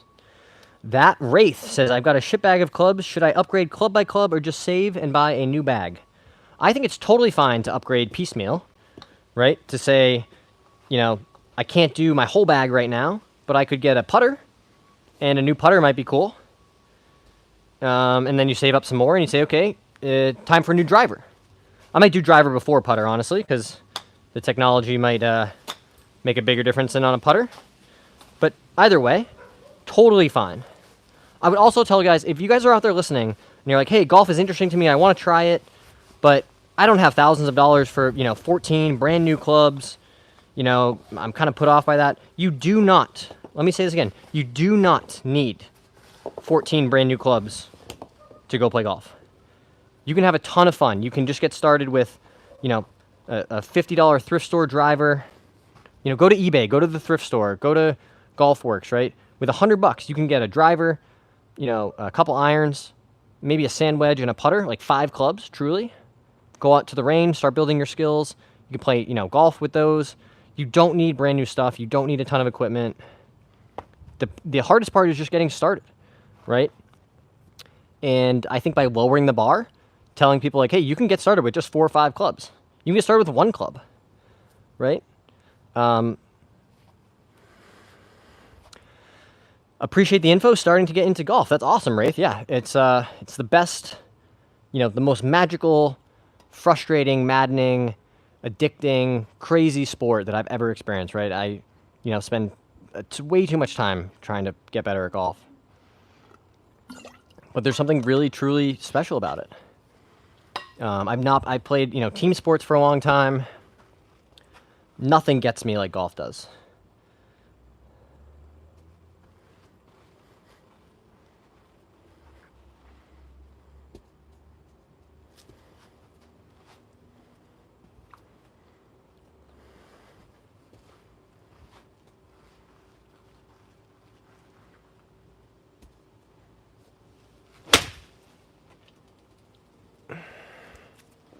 And that right there, guys, is the beauty of the net return. When it does work, get that ball flying right back at me. Sometimes it gets caught. Just extra stuff.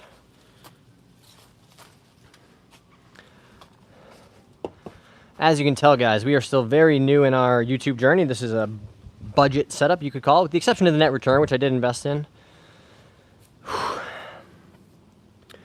Coming from basketball and skateboarding, appreciating less impact on the knees, possibly the most frustrating thing ever. Yeah, it definitely is, dude. I'll tell you, even when you get to, you know, my best handicap ever is like plus 1.4, I think. It's still frustrating. It's still frustrating and maddening and magical. So that part will never go away, right? No matter how good you get, there will be frustrating days. There will be awesome days. Jackson said hi. Hey, Jackson. Hey, Taryn.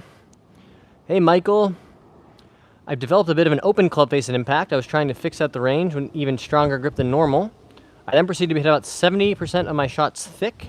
Any tips to fix this? Probably need to book a lesson, TBH.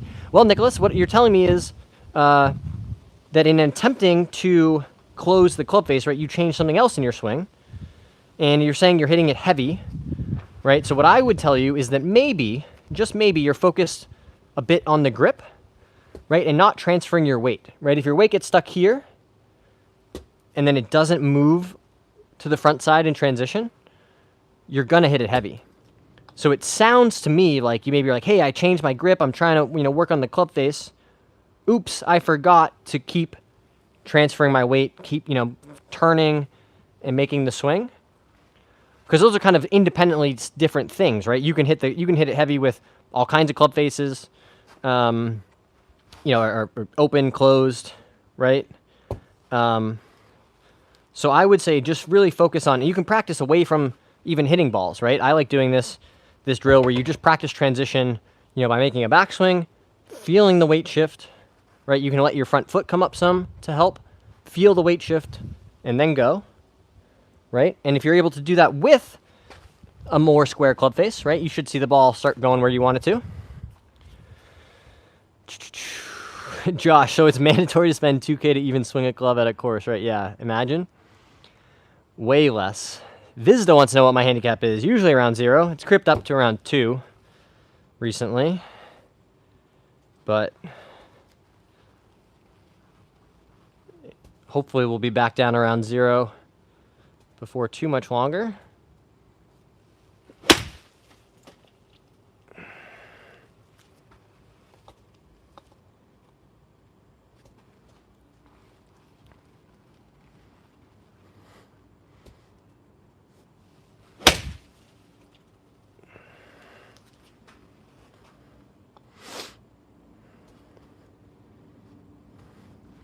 For me, it's really important to keep my chest tall, right? Keep this spine angle, as straight as I can to rotate around it, right? Crunchy, just like that.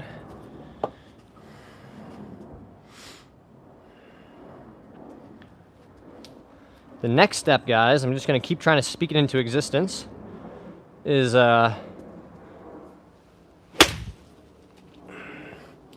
some sort of sponsorship from maybe like a Rapsodo or a Bushnell. Get an awesome, launch monitor in here. We could get even a simulator with a screen set up. All kinds of different options we could do out here with this space. It's not in my budget, but if we did find a partner who wanted to, work with me on the channel and do something like that, that could be super cool. Cowboy wants to know what irons you're using. These are the Tacomo 301 CBs. Andrew said, no way.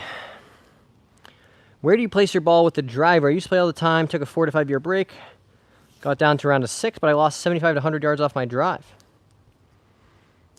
Well, that's interesting.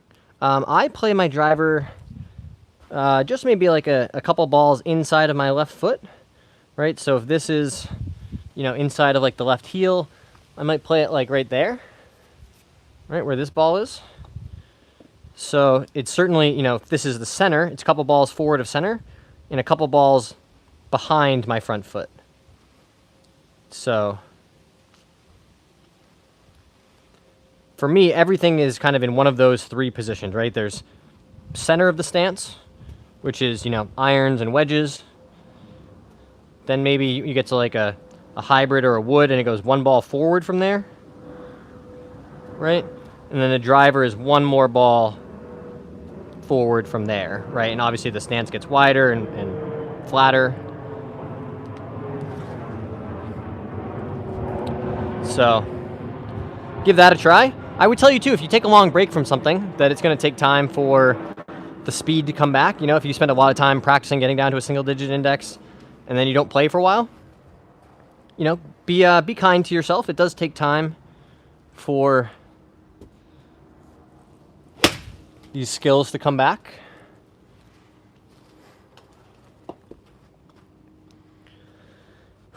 Quick shout out to you guys. Shout out to the audience. Because of you guys, we monetize the channel. So I can say I'm a part-time YouTuber now, if I wanted.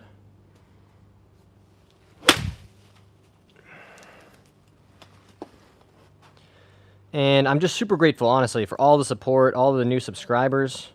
We just hit 3K subs, guys. Very, very cool. It's only been, this is 7 months on YouTube now, I think today or yesterday, since we started posting videos.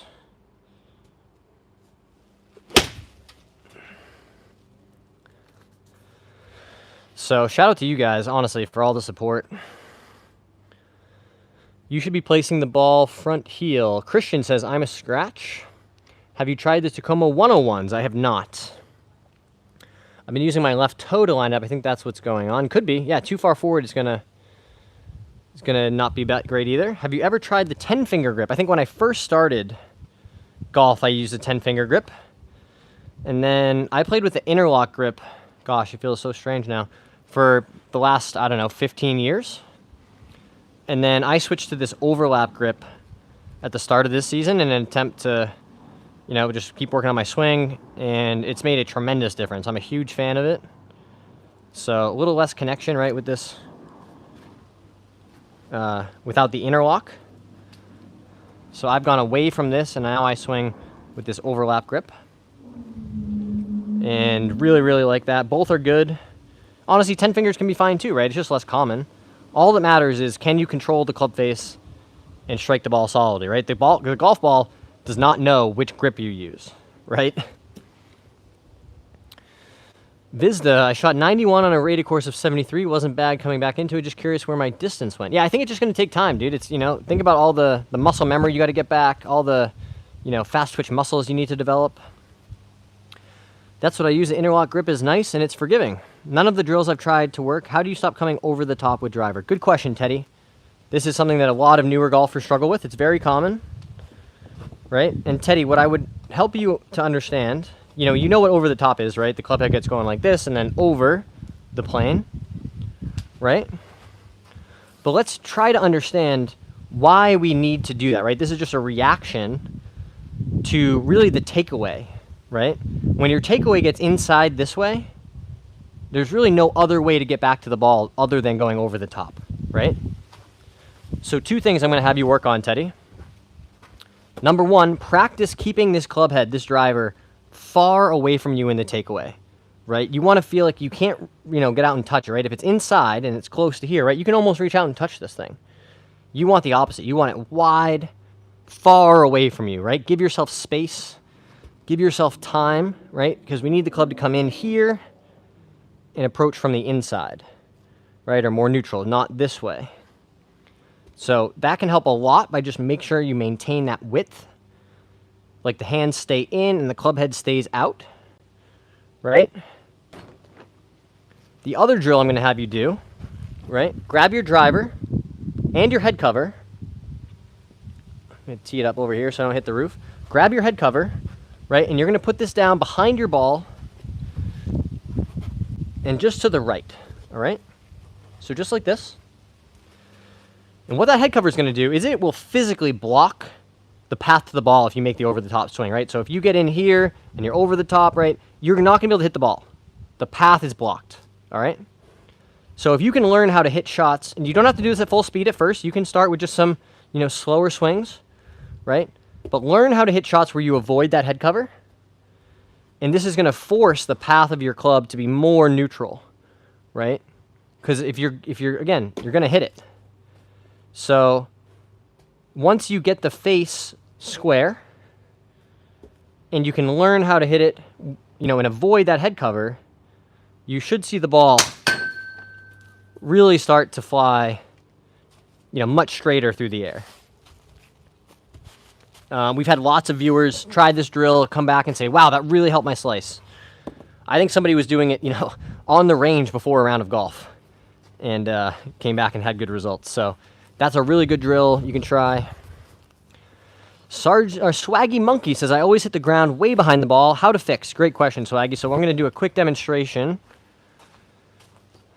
to show you what's happening, right? And let's just imagine we make the same backswing, nothing else changes, right? We make our backswing, and our weight stays on our backside, right? What's going to happen? We're going to hit the ground. That's what's happening when you hit the ball heavy, right? Is your weight is staying back here. The low point is too far back behind the ball. You're going to chunk it, right? Well, a little better than that would be we make a backswing and our weight stays centered. We can hit the balls, definitely. You know, it might be a little scoopy. We're not going to hit it super great, but we can definitely hit the ball. Last option, this is what you're really going to want to go for. You make that backswing, and then you get your weight shifted forward, right? Well, from here, now you can really deliver a powerful strike on that golf ball, right? So practice away from the golf ball, away from hitting balls. Just practice that weight shift, that here, weight shift, and swing. Backswing, weight shift, swing, right? And that's going to help you control that low point. So when you make some practice swings, right, go hit balls in the range, backswing, weight shift, hit, right? You can make it that deliberate, that small, right? And then you build it up to, you know, a little bit bigger swing, right? Until you can replicate that all the way through, you know, to a full type of shot, right?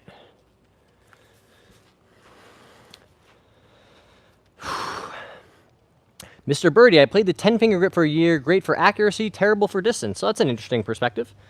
Mark said hi. Hey, Mark Elmore. Is that in real life or VR? Yeah, so again, don't be worried about, like, is this good or bad? You know, everyone's skills and journey is different. You know, people say, like, oh, I hit it this far. Is that good? Well, it depends. Can you hit it, you know, consistently that distance? Can you hit it in the fairway? You know, somebody like Zach Johnson can win multiple major championships hitting it like 265 off the tee, right? Because his iron game, his wedges, his putter was really good. So don't be so caught up in, like, this is how far my driver goes. Is that good? Does that mean I'm a good golfer? Golf is about the score you write down at the end of the day, not about, you know, any individual shot or ability you have.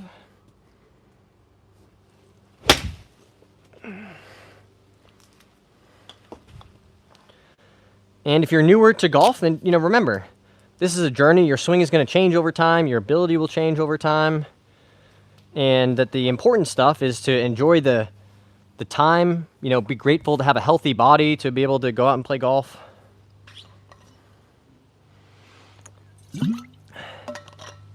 The CBO wants to know, when you chip, do you wrist break or do you keep everything locked in straight? So me, what I tell people is much more consistent, in my opinion, is more of like a Jason Day, you know, exaggerating putting stroke style chipping, right? So no wrist break. You're really just kind of exaggerating a putting motion, right? There's not a lot of stuff going on in the hands.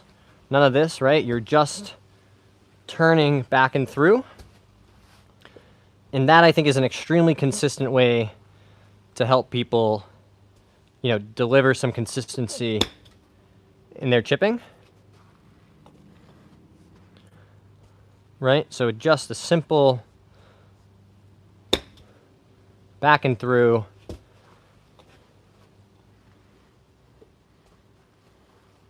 I play these, you know, kind of off my back foot with a narrow stance.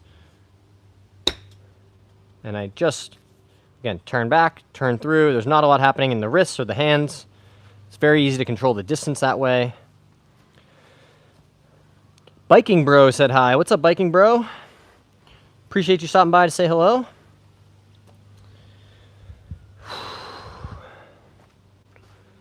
Should we do some speed training, guys? I don't know how we feel about doing some speed training today.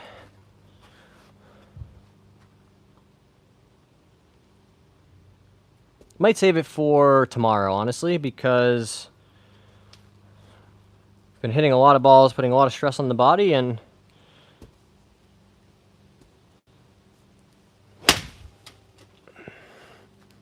never hurts to just keep working on some ball striking.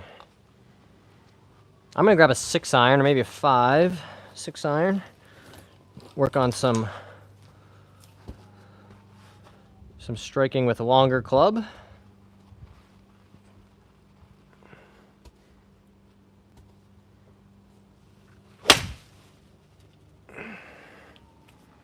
maybe a little bit out of the heel, if I had to guess.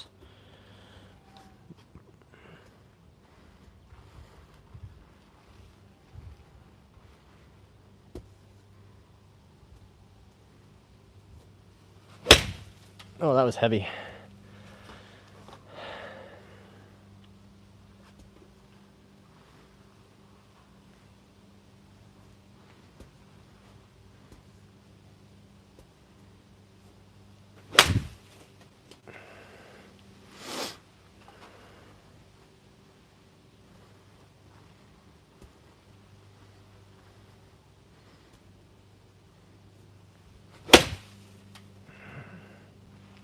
That was hit nicely.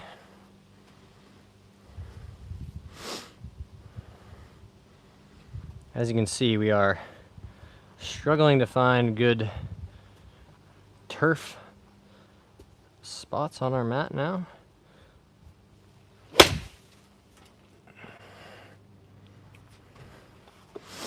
That was a good strike. Whew. You're welcome, CBO. Zachary wants to know, how can I improve my downswing? Have we all hit the like button? Shout out to you, Squirrel Sniper. Smash that like button for me, guys. How can I improve my downswing? So the best way to improve your downswing is by improving your backswing, Zachary. The downswing happens so fast, right? I think it's really hard to give yourself, downswing specific kinds of things.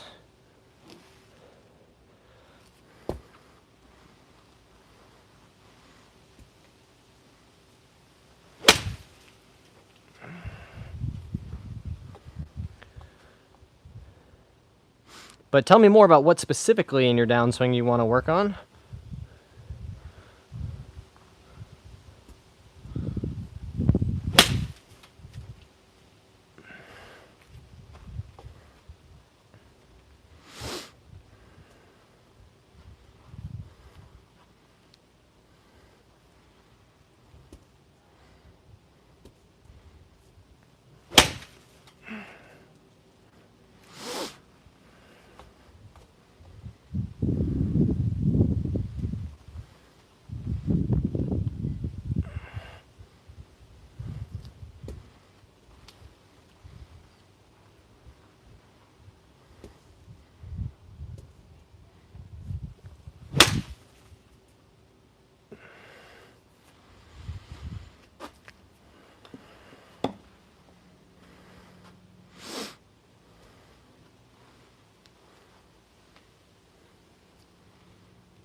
So it certainly gets a little more difficult with a longer iron, but when you hear all these nice strikes in a row, it's easy to feel.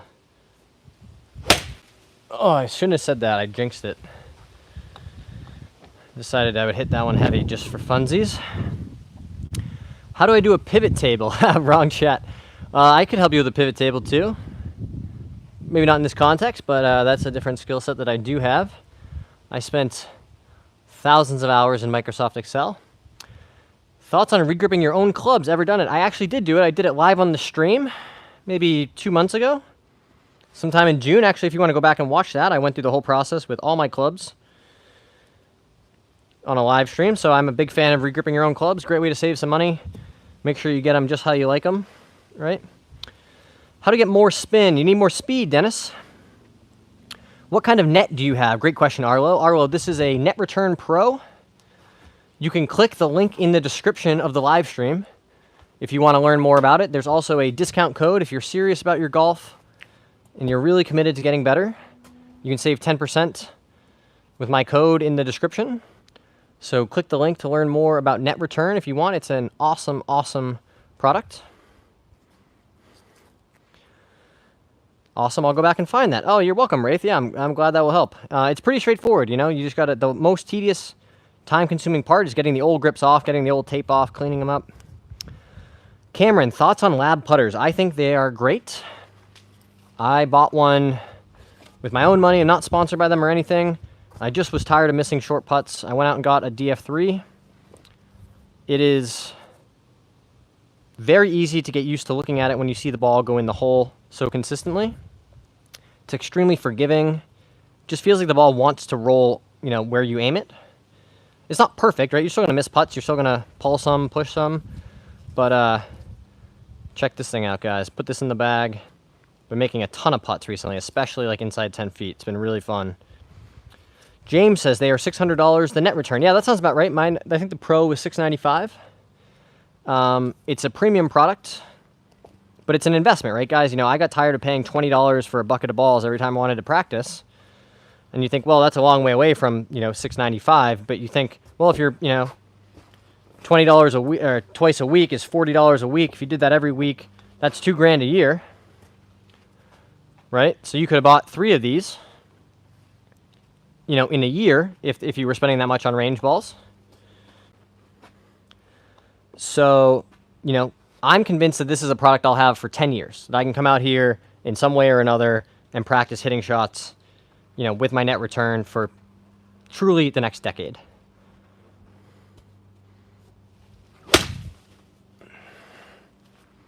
That was smushed. Which again, this is where I want that launch monitor so I can get the data. I can know, like, okay, that was a good strike. It went X, you know, number of yards.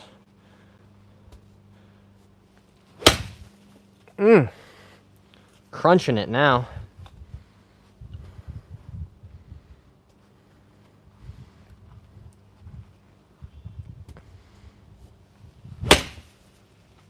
That was heavy.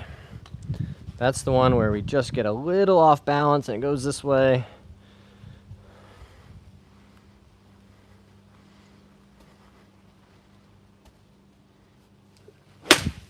Oops, hit it out of the heel.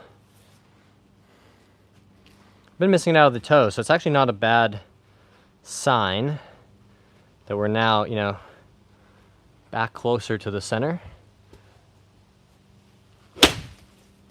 Yep, that was smushy.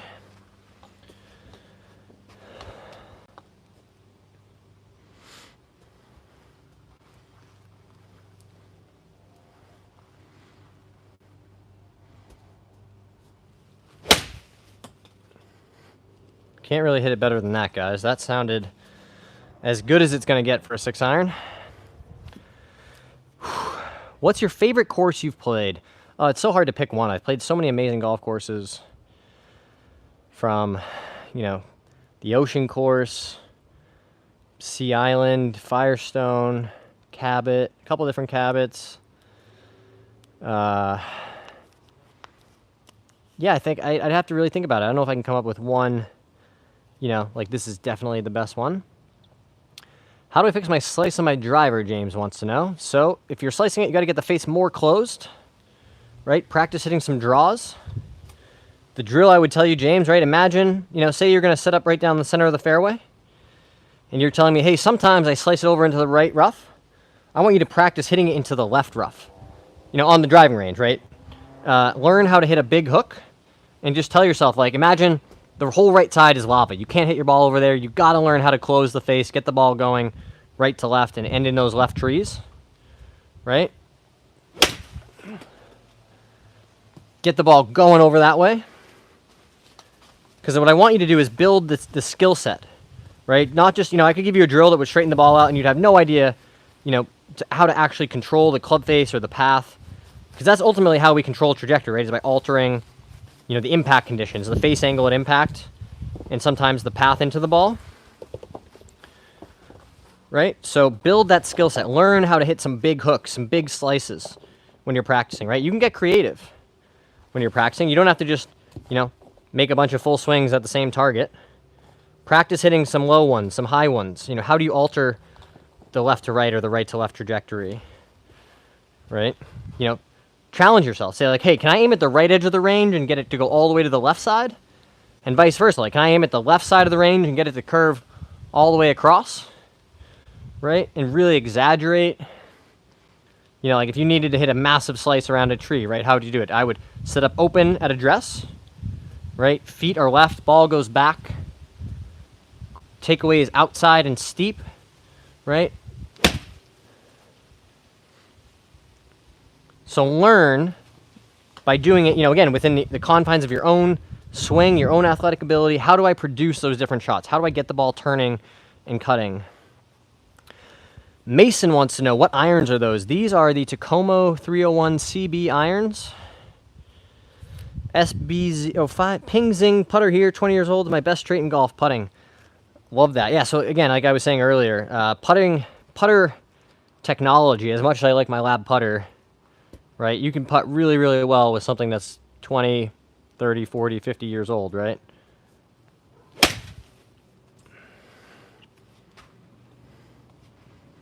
Just about rolling the ball on your intended line with the right speed. Certainly, I would think driver technology has come a longer way to help compared to putter technology.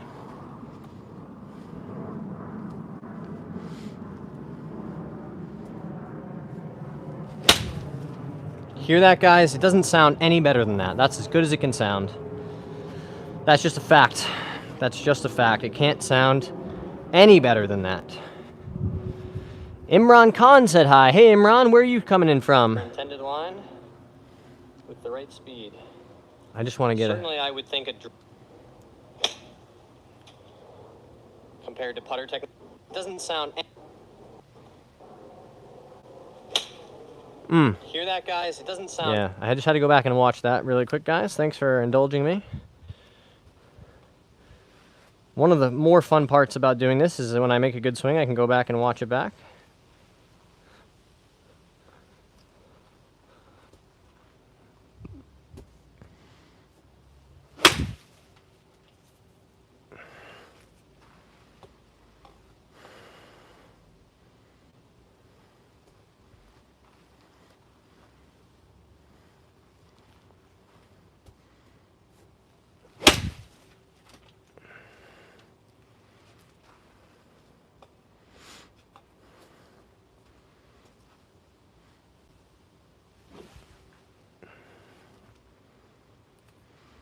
All right, guys, probably hit a few more golf shots and then wrap up for today. Really good hitting session. Lots of great questions in the chat. A lot of good strikes, even with these longer irons today. We will hopefully have some more golf content, like full rounds, challenges, that kind of stuff coming up soon. I am going to be on vacation for a week, so we probably won't have many live streams, but still going to try to have some stuff queued up for you guys to keep the channel going.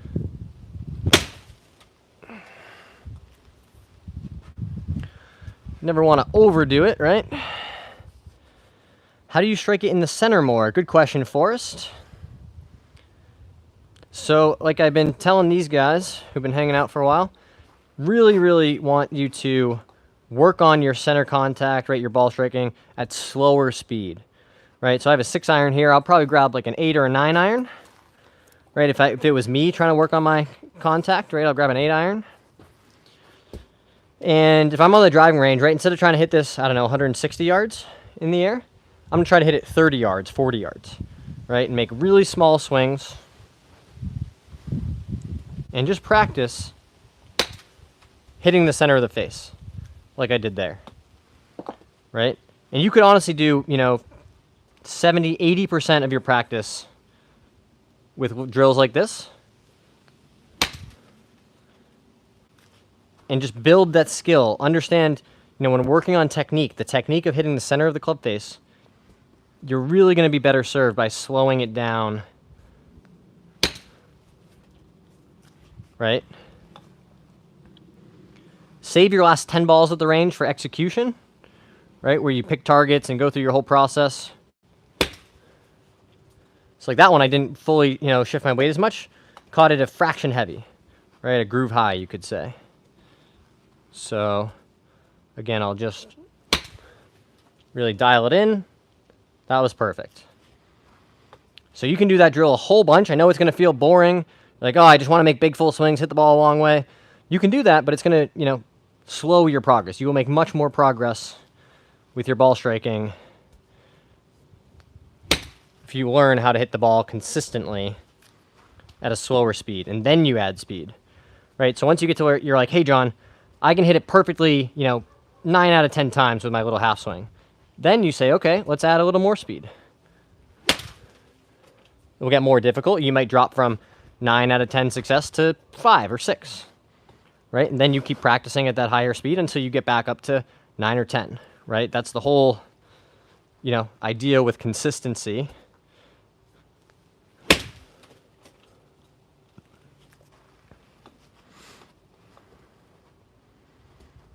Right? And you can just keep making the swing a little bit longer until you're making a full swing and you feel like you can really consistently hit the ball solid.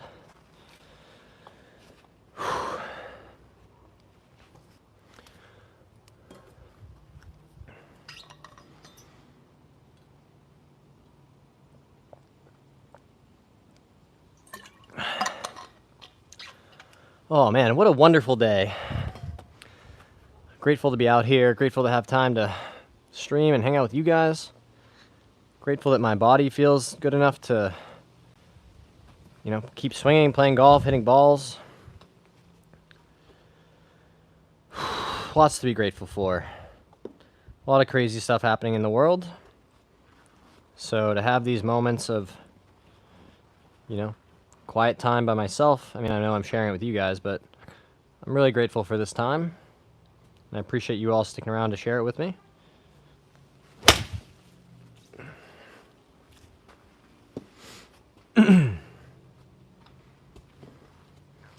So, if you enjoyed hanging out, you want to hit that subscribe button for me. It really does help us out.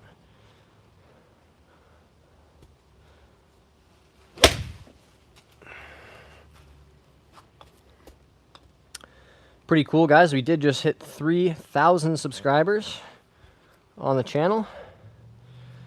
We've had some brands start reaching out about partnerships and collaborations, that kind of stuff, which is cool.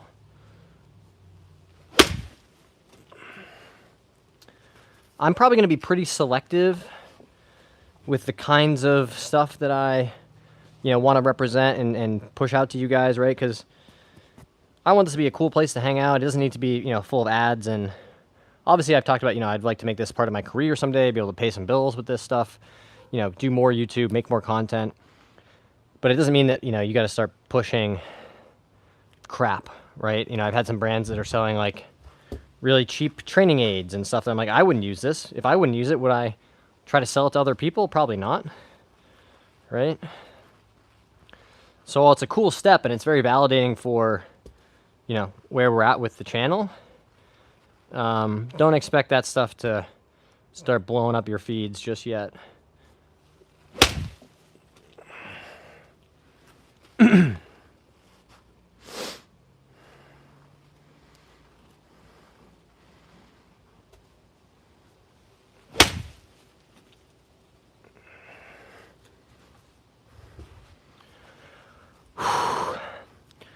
Baghead, just got home, live Chicago. Crazy watching pros shot in person.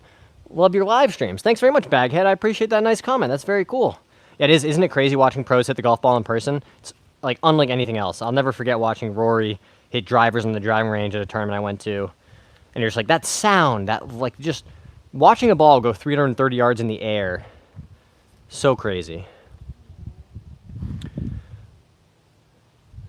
I don't think it's boring, but I'll do that. Give it a try, Forrest. Dennis, how to get the ball to land softer? Well, you could do that with spin or with height, right? To get more height, you're going to need more launch angle, more lofted impact. Really happy with how that swing looks, guys. Went to the driving range, couldn't hit balls very well, ended up leaving a bunch of balls there. Well, you know what, Trucker? Sometimes it's better that way. Just admit defeat, say like it's not my day, and try back, another day. I've done that on the golf course. I've done that at the driving range, and it's just from experience, right? Because I pushed through in the past, and you're like, I just had a bad time, or I injured myself, or, sometimes regrouping and coming back another day is the right decision. Wow, I guess that means I've been streaming for a while. If you were here, Trucker, and then you left and went to the range, and now you came back, and I'm still here. Just a commitment to the people, you know, guys? Trying to show up consistently for you guys. You guys keep showing up for me. So the least I can do is, you know, continue making content, doing these streams. Trying to, you know, put a smile on one person's face. If we can do that, then it was a good day. And we're just going to keep doing this thing and see where it takes us.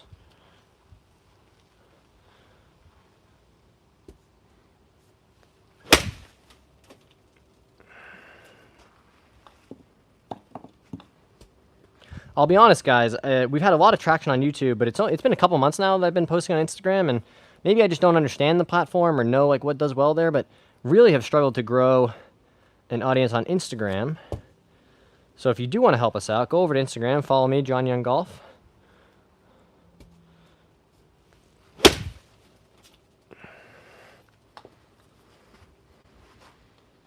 Also, guys, don't forget about the giveaway that we're doing. We are doing a giveaway for this very cool Adams Hybrid. If you want to put this in your golf bag for free, check the link in the description, the video, for the instructions on how to enter the giveaway, and then check back on the channel Sunday, 2 days from today. We're going to do a live drawing to see who wins that club. Gunner says, thanks for the advice for the tournament a couple days ago. I got 6th place. That's awesome, Gunner. Congrats, dude.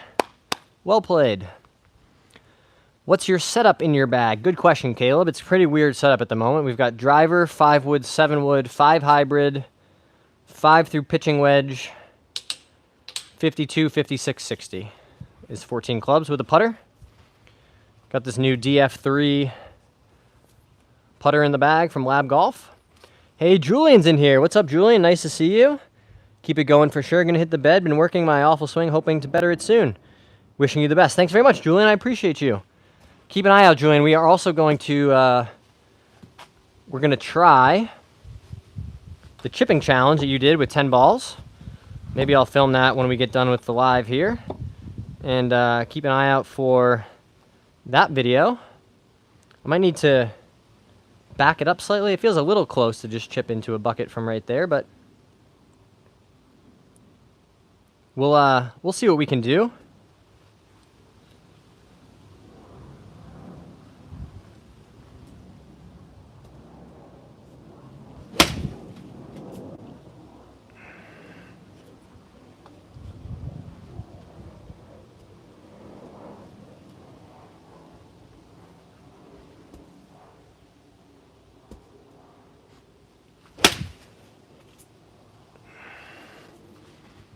Really, really pleased with the ball striking right now, guys.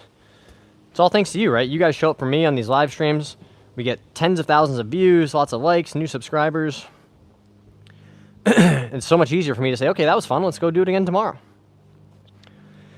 Wiggy, do you use the line on the ball for putting? I don't anymore. I've experimented with both.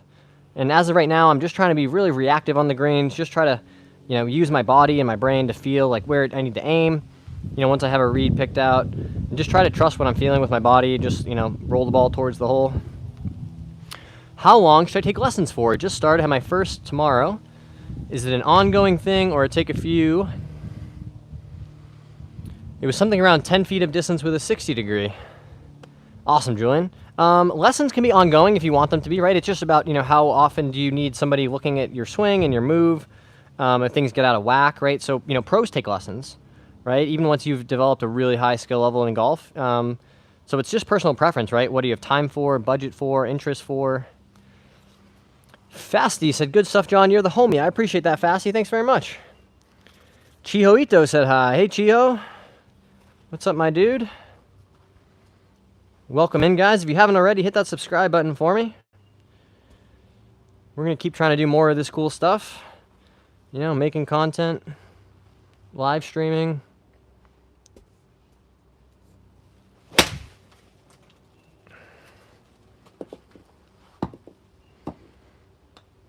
Oh, also, guys, I meant to mention, we just launched memberships on the channel. So if you're like, hey, I can't get enough of John, really want, early access to videos, members only live streams.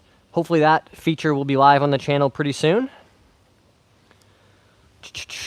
How can you tell you are hitting it without seeing the ball flight? Good question, Amen Corner. So you definitely, the net has some drawbacks, right? Obviously I can't see exactly like where, through the air the ball will fly.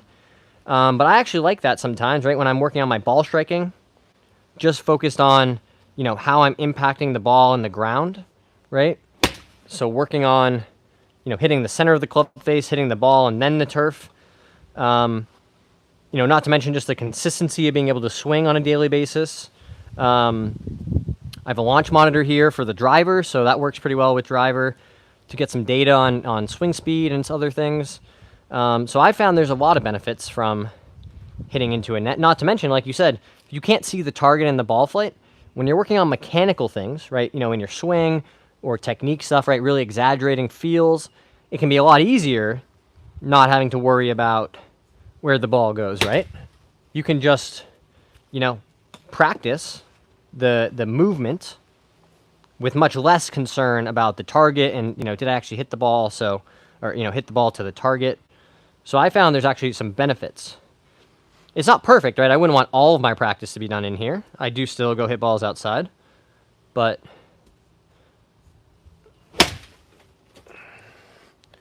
I can practice start line, right? There's a post back here that I aim at, so I can look up and see, okay, it hit the net slightly left or right of my intended start line. That can also be really good feedback, right?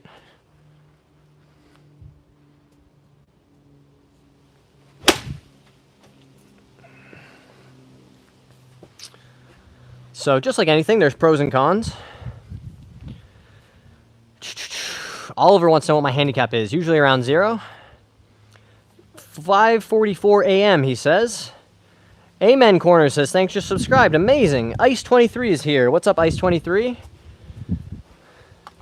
Welcome in, guys. We're just wrapping up some ball striking work. We sometimes do speed training on here, which I'm not going to run through today, but perhaps tomorrow we'll do some more speed training. See how fast we can get the driver speed up to.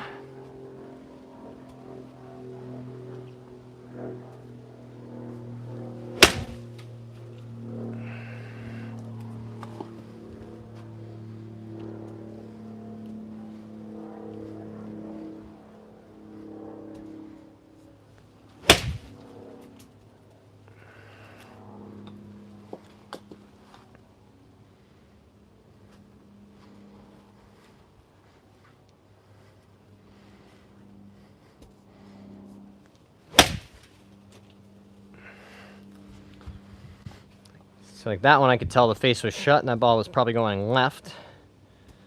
So again, over time, guys, as you hit lots and lots and lots and lots of golf balls, you start to develop a pretty good feel for just off the face what the ball is going to do.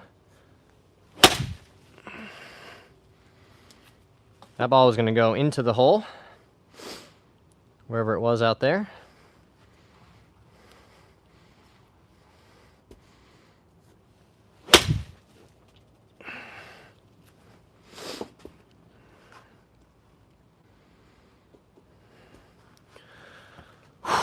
All right, guys, coming up on 2 hours. He dented the fence. I've never dented the fence. That's because of my awesome net return product here, guys. Have you used jumbo grips? I'm trying to work on feeling the face open and close. Well, interesting. So two-part answer. Yes, I have jumbo grips on my clubs right now as we speak. These are jumbo with 2 extra wraps on the bottom hand, so I've got some of the taper removed, right? So, both the top and bottom hands have pretty consistent feel here. Trying to work on feeling the face open and close. Squirrel Sniper with a double check mark. Oh, Squirrel Sniper, is that your, are you entering the giveaway? So to be honest with you, I don't like feeling the face open and close, or said another way, I don't like feeling in my swing like the face is rotating relative to the path. I try to keep the face very square to the path all the way through, so there's not a lot of rotation that's necessary, like at the bottom, or, you know, I like to feel like that face is pretty stable all the way through. And I do think the jumbo grips helped with that. Again, just, you know, really keeping everything nice and square and stable. Never had a hybrid. Okay, very cool.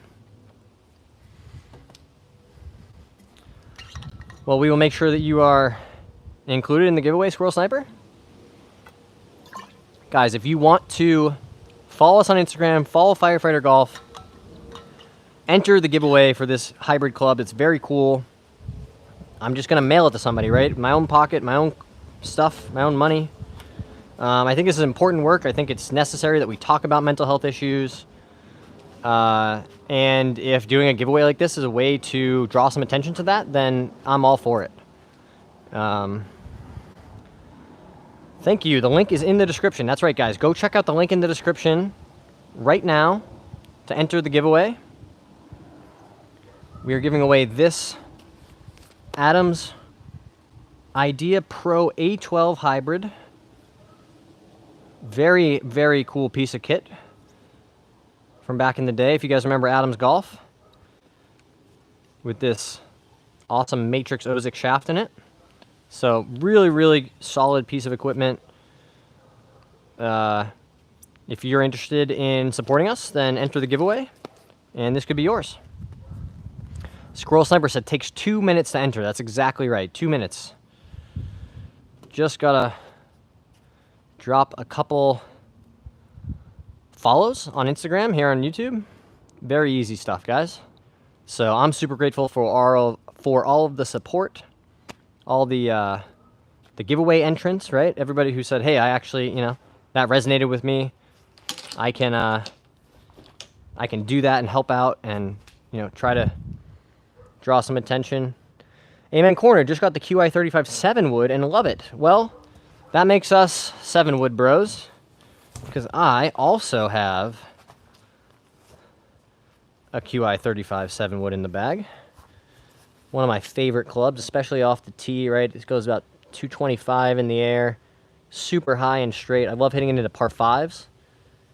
Super nice hitting it, you know, into greens. I've got this Dark Wave 70 gram X-Flex shaft in it. Really nice feel. My preference, guys, I like feeling like a piece of rebar in my clubs, right? I don't want to feel the shaft flexing at all. That's part of why I have these C-taper shafts in my irons. You know, I've got pretty stiff shafts. You hear that? You heard it right. We've got a lot of stiff shafts here on this channel. Just to really make sure that everything feels stable, right? This is even a recoil dart shaft I put in this hybrid. This is like a 205 club. Again, great for par 3s, hitting it into those short par 5s. Just the launch and the spin to maintain the distance is a huge advantage, right? Don't make golf harder than it needs to be. So this hybrid's staying in my bag, guys, but if you want to enter the giveaway, that other one could be yours.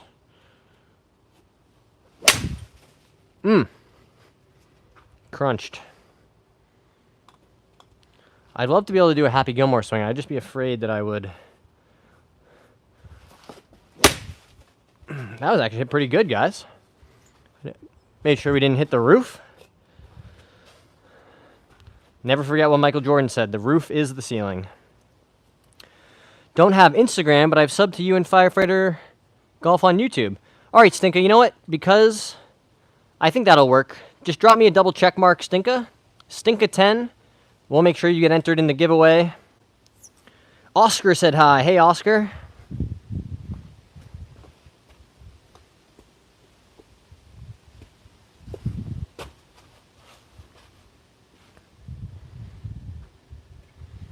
All right, guys, last swing of the stream for today. Let's try to hit this one good.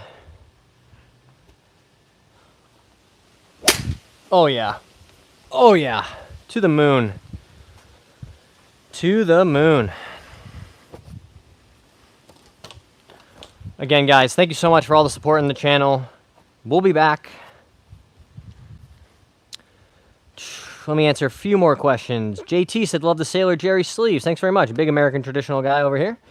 Do you use a launch monitor? Nope, no launch monitor currently, but I'm waiting for, or hoping that, Rapsodo or somebody will want to partner up and we'll get a cool launch monitor set up out here. We've got plenty of space for it. Just not in my budget currently, but if you guys want to subscribe, support the channel. What handicap are you? Currently around 2.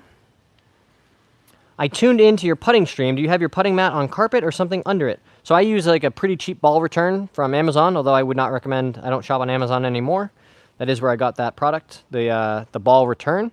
And then I just got a 3x8 piece of artificial turf from my local Lowe's and installed that with some carpet trim. That's what goes under the putting mat. So pretty basic setup. Appreciate you checking out those streams and videos, Philly Willy. That's an awesome name too, by the way, Philly Willy. All right, so Stinka and Squirrel Sniper are in. What is your putting stream ID? Oh, same as here, Cinepost.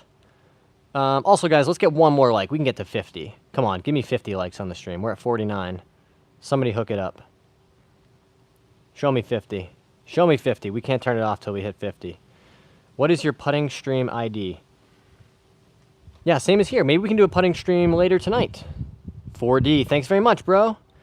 Oh, look at that, guys. 54. Incredible. Just gotta remind the people that's where it's at. So, guys, if you want to check out the putting stream, we can use our new lab putter up there. And maybe we'll check that out later tonight. So if that's interesting to you guys, drop another thumbs up on the stream. And maybe you can convince me to do 2 streams in a day. That would be crazy town. Crazy town. 2 streams in a day. Could be fun, though. Could be fun. Cinepost wants to know what time. Cody says, love it, got the Oz Point 1. Very cool, Cody.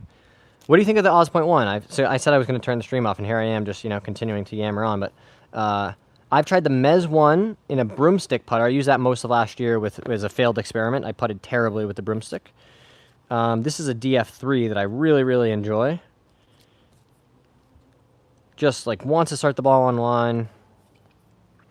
Cinepost said, what time? I would guess probably like 8 o'clock Eastern, 9 o'clock Eastern, something like that later tonight. And we can putt for, an hour or 2. Hang out a little bit. And, work on some short putts. Maybe tomorrow we'll go practice at the golf course and do a live stream. That could be fun. Record some golf videos. All right, guys, for real this time. Thanks for being here. We will see you later today.